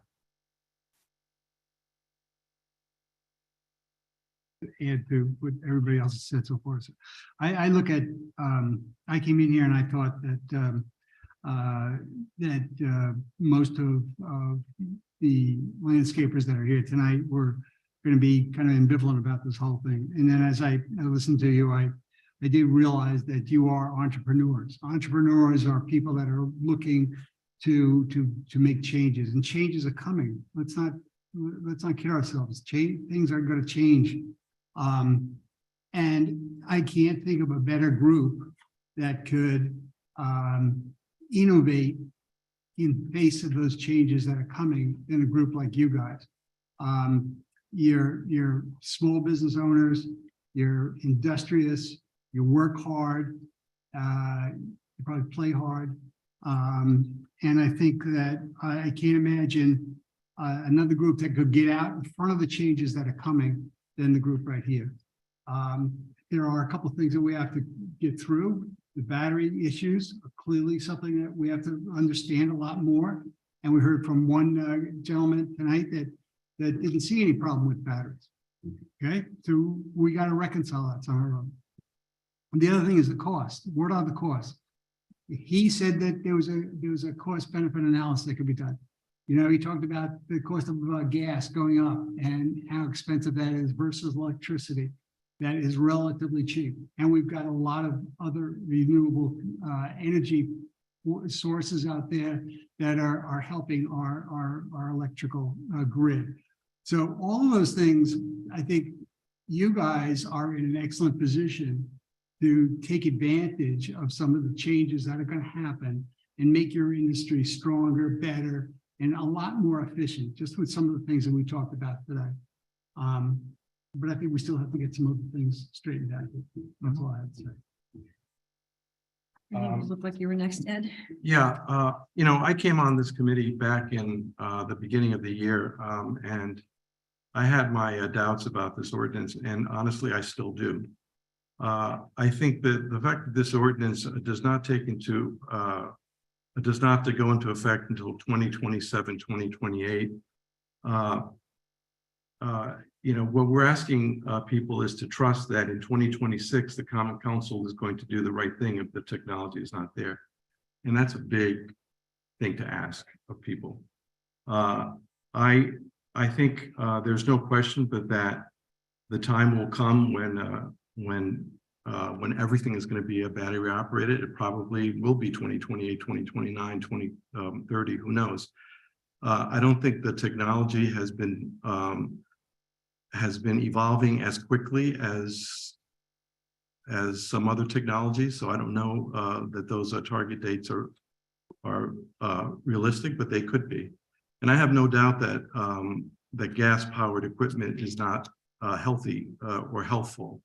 And I have no doubt that that equipment is not good for the environment. You know, I think if we're trying to be aspirational and set a goal and require the manufacturers to start, you know, developing and creating a cheaper battery operated or non-gas operated equipment, I think one way to do it is to, for instance, require the city of Norwalk to switch entirely to electrics by 2028, 2029, or 2030. The city of Norwalk and other municipalities are a big pocket, you know, they are big pocketbook. They buy a lot of stuff. And I think that that allows the industry to get, you know, to be on notice. If we were to do that, that would allow the industry to be on notice that they need to start switching to this stuff as quickly as possible. And it also allows the city of Norwalk to lead by example.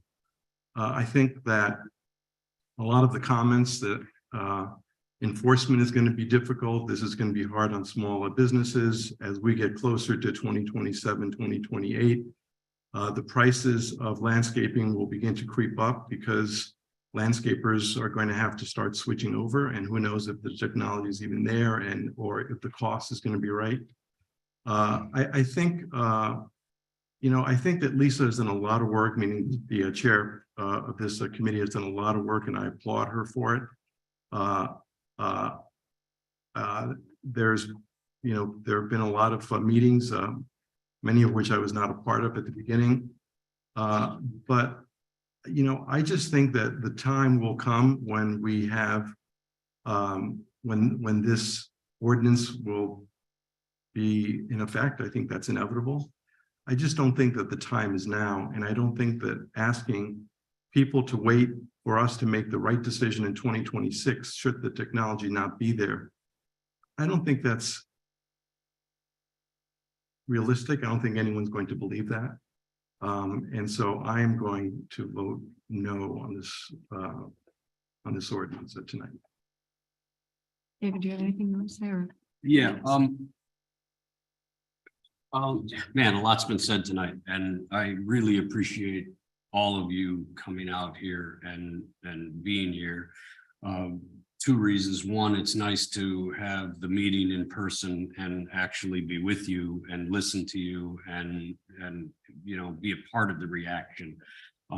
It's, you know, very different when we're playing Hollywood Squares, and it's just it's a nicer feeling. My colleague mentioned innovation, and you know, it brings up a great point. You guys are on the forefront of innovation, the ability to push an industry, and I think that as my other colleague said, that you know, the cities and municipalities have to be on board and have to hold themselves to the same standard, and I think that Chairman Shanahan has done a great deal of work in making sure that we're trying to craft something that moves forward equitably.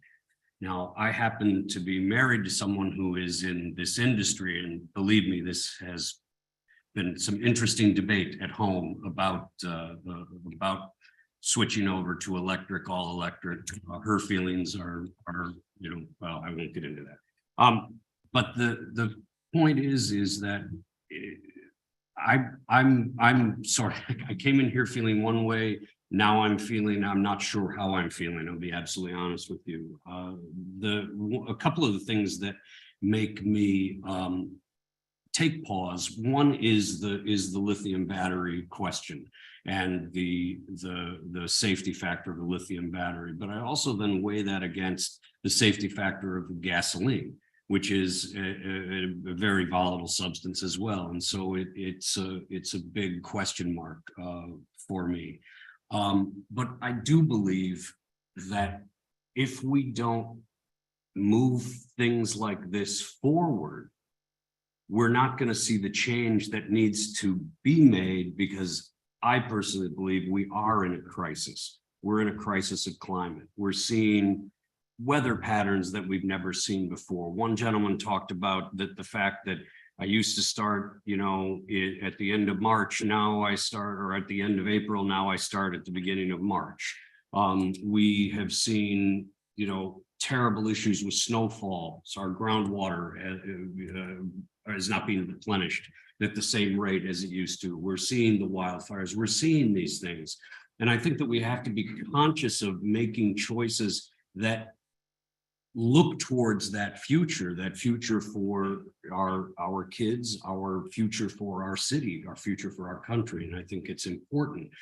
The committee spent a lot of time talking about how we can create that trigger so that there's time for your industry and the homeowners and the municipalities that utilize this equipment to, you know, start to make the conversion and make the change. I want to believe that the people sitting here in 26 are going to listen to you also and say, if the technology isn't there, that they would make the change, that they would say, we've got to push this out.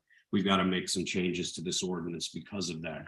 But I have to agree with my colleague, Ms. Nijelski-Eichner, that we've got to start somewhere. And I think this is a place to begin moving that conversation forward and doing this type of work. And that's just where I'm at right now. Just have one more very quick comment to make.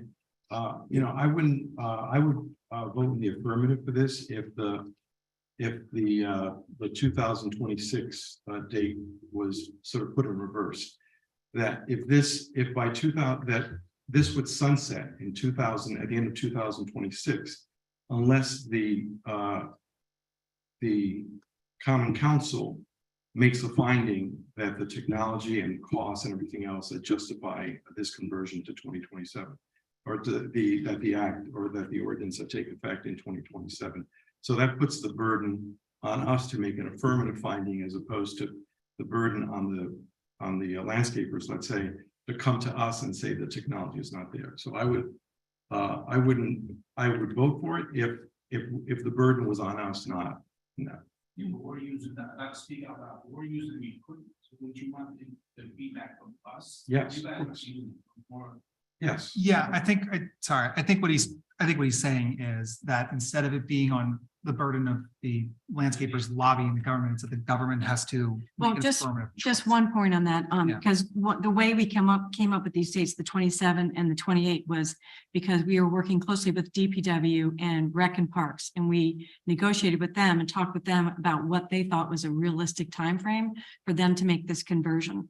So while I know that Ed's concerned that maybe Common Council won't jump up and down and say, oh, we should look at this ordinance again, I can guarantee you that Rec and Parks and DPW are, that was kind of embedded into the way we drafted this ordinance, so that, like, hey, we hear you 27, 28, if everything's going the way it should. And so I think that they'll be the first to Yeah. complain, and I think that they'll hold council's feet to the fire on these I dates. think Norwalk has a bigger pocket than these landscapers do. Well, I mean, it's our pocket, right? So, but I mean, I am here to say that the Rec and Parks, we made that, we had that conversation. We made that promise that if they came back to us and said, I mean, that's how we got them to agree to this time frame at all. We sat down with them and said, what is realistic? What, how do you view the industry? What do you think is appropriate? What's your workload and things like that? So that's how we came up with it. We have one more comment from Jen McMurr. I'll make my comments and then we'll decide what to do. Do you have, Like Jen. Jen, do you want to, I think that I can't tell if you're muted or not, but if you. I'm unmuted. Thank you, Chair. I actually have a couple of questions. Is it appropriate to ask those? I don't want to make comments. Have any of the experts available this evening, or anybody during your conversations, talked about the environmental impact of the lithium batteries and disposing of them and the mining of them? Because I would love to hear a comparison of, the pros and cons of that versus the gas, obviously. And then secondly, I know we've touched a little bit upon the challenges of enforcing this. I'm just wondering what conversations have been had around enforcing this, who's going to enforce this. It's a very big challenge, as Councilmember Najelski-Eichner has mentioned. We added an enforcement officer this year, which is wonderful, but we were already very behind in blight to begin with. So is this going to fall on them, and what does that look like? Yeah, we've had a pretty robust conversation. I can answer that question. The second question I can quickly answer, which is we've had conversations with Jess Vonacek about that very issue, and they are looking to add maybe one or maybe even two blight officers, and this would come within that realm. And it turns out that blight officers tend to be a revenue source for the city, so that is built into the equation. So that's pretty much where it would be taken care of. That's where it would be addressed. And then I would suggest, because it seems like it hasn't been done, talking to Broderick Sawyer or NFD about the storage of these. I know that in talking to Parks and Rec, they've said that it's going to be a minimum of $383,000 investment for them, plus storage, because of their OSHA regulations for storing and providing electricity to these. It's a 4,000 amp electrical supply that they have to provide, and it has to be stored in its own room that is temperature controlled to prevent fires. And so in addition to the $383,000 that we will be spending as a city over however foreseeable future, when we implement this, how much more have we talked about the cost of it and how we're building that in? I know that it's environmentally friendly, but we just want to make sure we're covering all of our bases on that end too. Yes, we did talk to them about that. We talked about, they actually built out a budget, and that's what we built our timeframes under, because that we wanted to be fiscally responsible and understand what their fiscal restraints were and putting this together for the city. So that was built in, yes. Thank you very much, Chair. Oh, you know what I mean? How do you expect, guys like us, to get a power source, even half that, at a house, which you keep our business out of? Okay, we all know that. Or at a shop, and like he said, if the landlord says no, because he a high risk fire, where does it go? There's two landscaping companies in our building. Well, we should probably look into that. That should be part of. Okay, hold on. Remember, public participation's over. It's a fair question. I mean, it's 10 o'clock at night, and we have to have control of the meeting the way it really should be done with public participation being over, but what we could do is when we're talking about that workshop, which I think is a really terrific idea, this would be a really good topic for all of that. And so I'm going to make my final comments, and then I guess we could consider whether we vote this to take this to council or if there's more work that needs to be done. But we really have spent, I think it's now almost 15 months looking into this situation. And we do really appreciate that you all have come out. Well, we have spoken. I'm sorry, was I speaking? Thank you. We did speak with landscapers, maybe not everybody in this room. Obviously, you guys all came out, but we did speak with landscapers. We spoke with people who use this equipment, people who don't use this equipment. We spoke with our rec and parks. We spoke with large swaths of people considering also the environmental issues, whatnot. You come up with this ordinance. Now you've made me lose my train of thought. So I have to regain where I was. The first thing I wanted to say was that we are very grateful to have all of you come out and to give us your comments. And the idea of a public workshop to talk about where the overlap between what your concerns are and what the opportunity is a really, really good idea. And I really feel as though we ought to do that. Getting back to some of the comments that some of my colleagues have made, if we don't put a flag in the ground and if we don't have goals to move towards some of this change, industry will never feel the pressure to do better by all of you. And we do have, you obviously have concerns about batteries. That ought to be something that's considered in the workshop. We're working with Park and Recs, who are our experts also on how to manage big properties and take care of landscapes. So I think this has been a really useful conversation. We're really glad to have had it. We've really been as fiscally conservative as we can, both for the city, but also for all of you. We've looked into options for grants and also other opportunities for loans. And the conversation on all of those fronts should definitely continue.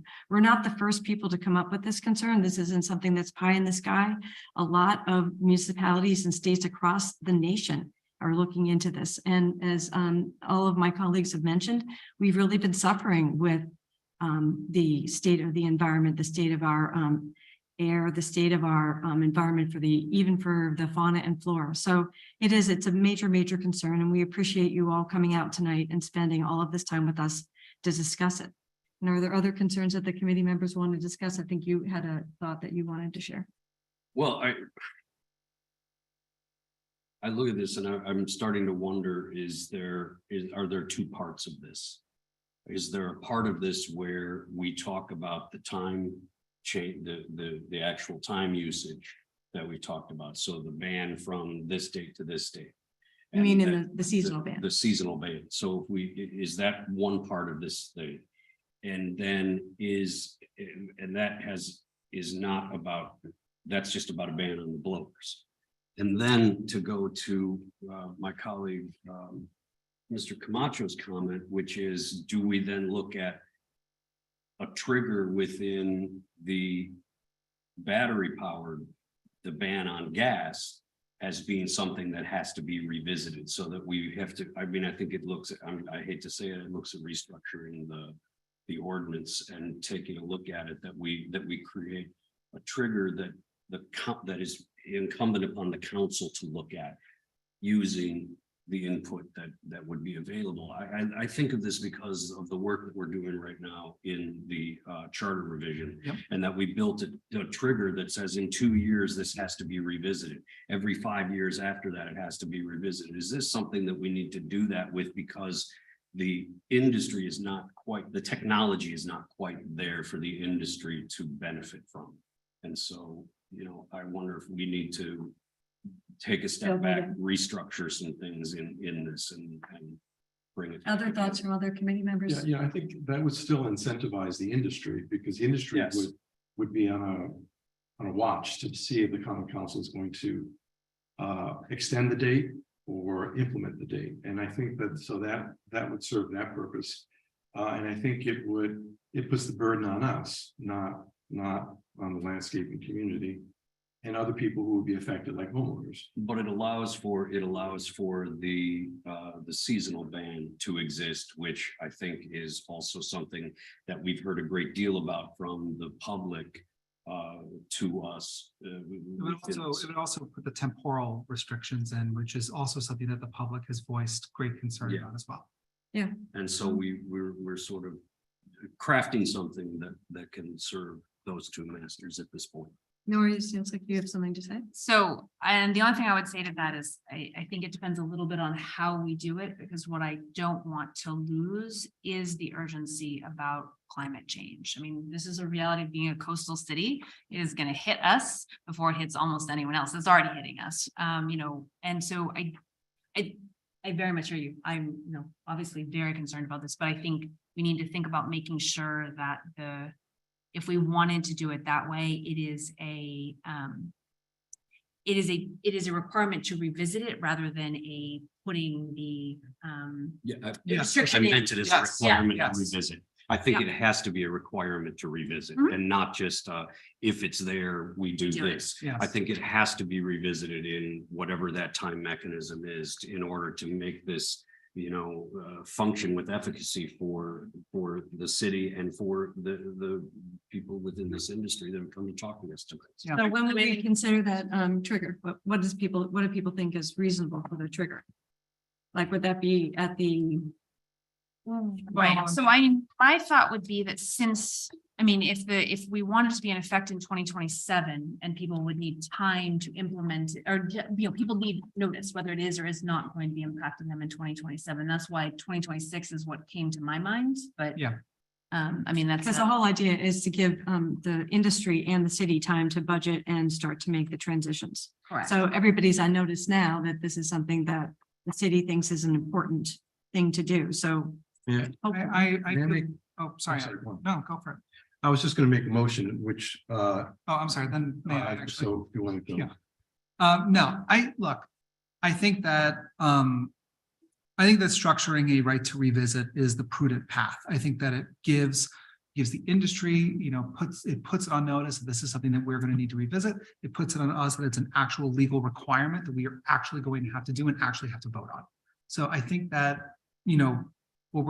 I think that putting in a requirement like this is a prudent thing, and it doesn't really remove from any of the goals that are in this ordinance anyway. And that way, we can do so and do so collaboratively and make sure that it doesn't feel like we're pushing down on the industry, but instead working as partners, which is all we've ever intended to do. Right. It also gives us time to do the workshops and to do public outreach and all of that stuff. So I have a question, and possibly a motion. The question is, obviously, it's going to be very difficult to come up with language now so the question is, if we were to vote on this to go before the Common Council, can amendments be submitted at that meeting? Or would this have to go back to a public? Brian, can you help us with that? Just about whether or not, I don't know whether it's a substantive change because the ordinance stays in effect. If we're talking about breaking this thing up the way that, if I understand you guys correctly, to me, it sounds like a substantive change. Well, we're not talking about breaking it up. We're talking about putting in a requirement to revisit the dates. Right, like rather than have it go into effect on a certain date, it requires the burden becomes our burden to revisit the issue prior to the thing becoming effective. So all you're talking about right now is instituting a sunset provision?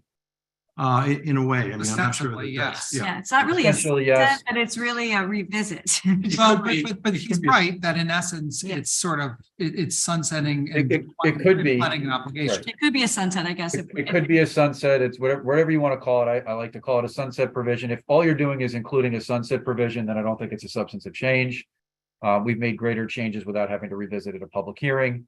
If that's all that we're doing, then yes, that would be sufficient. And would we do it under 3? Would we add something in because that's where the dates are, or would we do it with the just at the effective date of the? Yeah, I would do it with the effective date personally. Yeah. We're talking about at the end. Yeah, the effect. I think I'm in agreement. I think that if you're going to do a sunset provision or whatever, right to revisit or whatever you want to call it, it should be in section 8 at the bottom. Okay, that's what we thought too. 8 at the bottom. And then, but how would we, I guess what we could do is have Ed make a motion to say that this whole ordinance is basically is subject to a rehearing in, is that how we would do it, a rehearing? Yeah, in- I'm not sure what the language would be, but I'm just, as long as we can submit an amendment at when this thing is, considered by the entire, common council, Well, with the right language. Are we looking at, here's a question is, are we looking at the ordinance as a whole, or are we looking at section 3 prohibition on the operation of internal combustion leaf blowers? I think That's we're the- looking, that's oh, the I see what you question. mean, yes. You That's see why what I'm it's saying? asking So, between so 3 and 8. it's section 3, not section 8, Yeah. because the ordinance as a whole would go into effect, but section 3 would have a sunset provision. And that's the question, Brian, Yeah. whether that's substantive.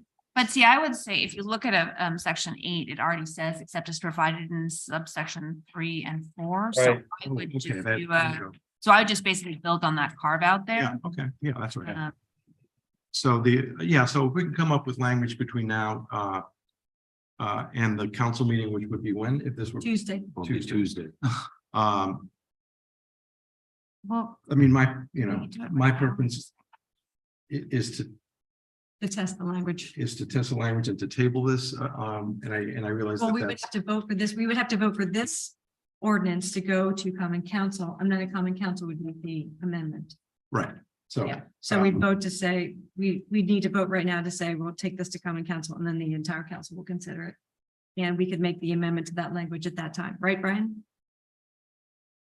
Yeah, as long, again, if all we're talking about is the sunset provision in section 8, an inclusion of a sentence or two, then it's not a substantive change because all you're doing is saying a part of this might not go into effect unless the council revisits it and says that it should proceed forward or it could be cut off. Yes. We're not saying, we're not changing it and starting to talk about lawn mowers and hedge clippers and whatever else you want to talk about. We're not adding stuff in. We're just saying this could go away.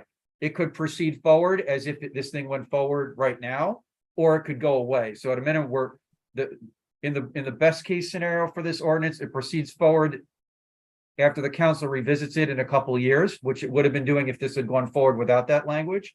And in the worst case scenario for this ordinance, everyone looks at it 2 years from now, whatever date that you guys decide, and say, it's not ready for prime time, so it's this section isn't going to go forward.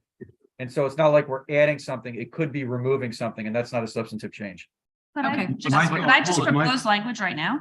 I mean, Can you, if you have proposed language? Yeah, but my thought actually was that this would sunset unless we said it would. Right.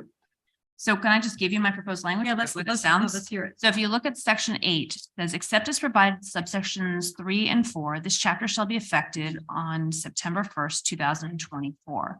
So I would add, provided that subsection 3 shall take effect only if by September 1st, 2026, the council has affirmatively voted by majority or has affirmatively voted by a majority vote to implement section 3. Did you catch that, Brian? I got most of it. I did not get all of it, so we could probably go over it again. That'd be great. Yeah, try it Yeah, another sure. time. Nora. Okay, so I would say, oh, yes. So, adding to exactly where we are. So provided that subsection 3 shall only take effect Yep. if the council has affirmatively voted by September 1st, has affirmatively voted by a majority vote as of September 1st, 2026 to implement subsection 3. All right, let me read that back to you. Hold on. I have, and I might have missed one or two words.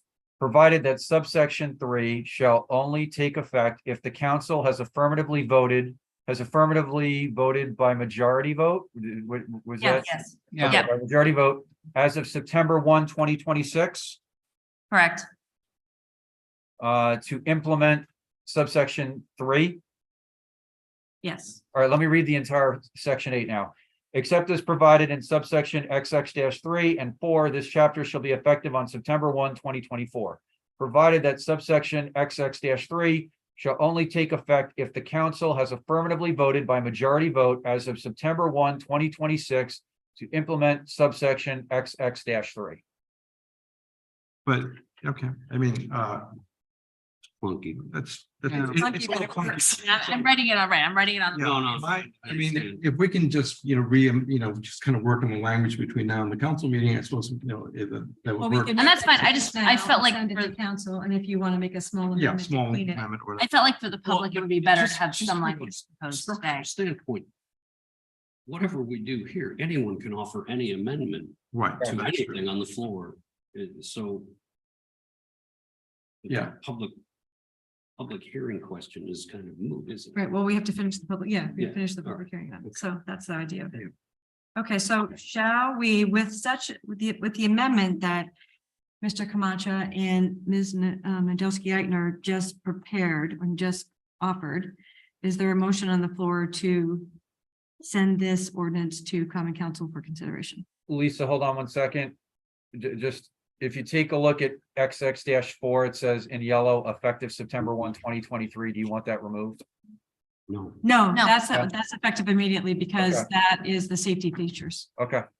So, do you want to put that, I mean, do you want that to remain in though, effective September 1, 2023? Yes. All right, so I think we just shouldn't have it like effective 1 September 2023.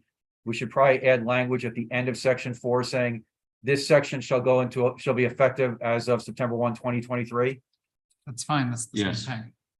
But yes. Oh, wait, yeah, because we said September 1, 2024. Yeah. That's You- correct. you It should have- be 2023. You're right. That's a typo, right? That says 2024 and not 2023. Yeah, No. so- No. Wait, Four- wait, 3 and what? 4 are both carved out. 4 is Right. carved out because it's Oh, earlier. yeah. No, 3 you're is right. carved You're out. right. Sorry. Absolutely right. Yes. So what are we, are we having shall go into effect for section 4 or no? Can I? Sorry, section 4 is already carved out, Brian. All right, so we're getting rid of that then. Okay. No, No, I'm 4 not is- saying that. 4 is carved out in 8. Right, so To right, table so- this and just. let me show you what I have. It'd just be easier this way, We- because we now have- it's getting confusing. Four. Hold on. It's not gonna take- No, we'll get it on the public hearing to be about. This is what I'm talking about. I think this is a pretty contentious. I don't think this is the way you want it to look when you go in section 4 that you want it to look when it goes to council, if that's how you decide to vote. So Brian, zoom in a little bit. zoom in. Yeah. Hold on. We can actually zoom in on our iPads. The public can't. Yeah. How's that? Yeah. Okay. So you're just taking out the section, the highlighted in yellow. Yeah, I'm taking that Yeah. out. You want me to put it at the bottom? No, it should go right The there.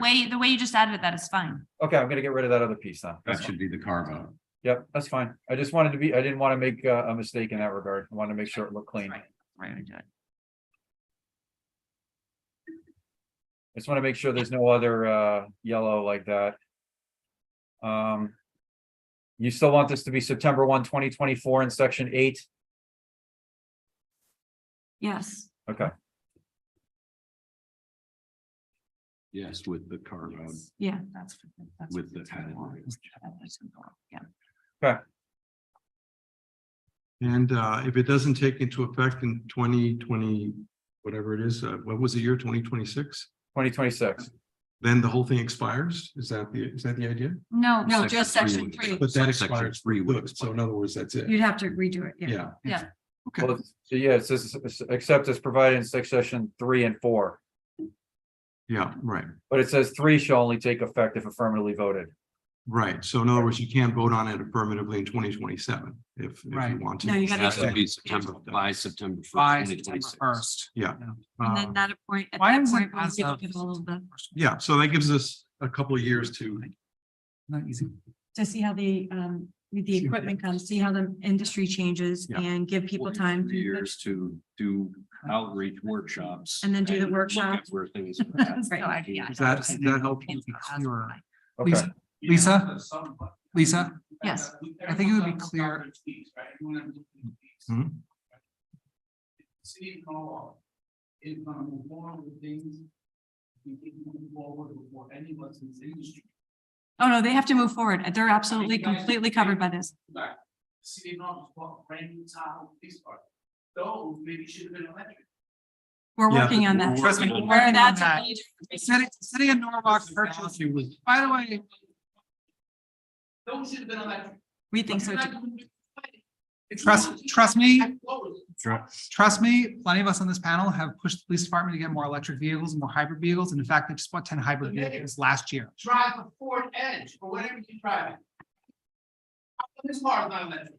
The forefront of Norwalk, Gary, really doesn't even drive an electric car. You know what I mean? We want a more electric vehicle fleet. You're not getting an You're opposition from me on this one. Yeah, we absolutely. Electric vehicles. Back to the conversation. Back to, I'm sorry. Let's get back to this. I'm sorry, I'm going to take control of the mic again. So here we are at the point. So we are, is there a motion on the floor to? I will motion. Yes, I will motion to move this ordinance as amended to the common council.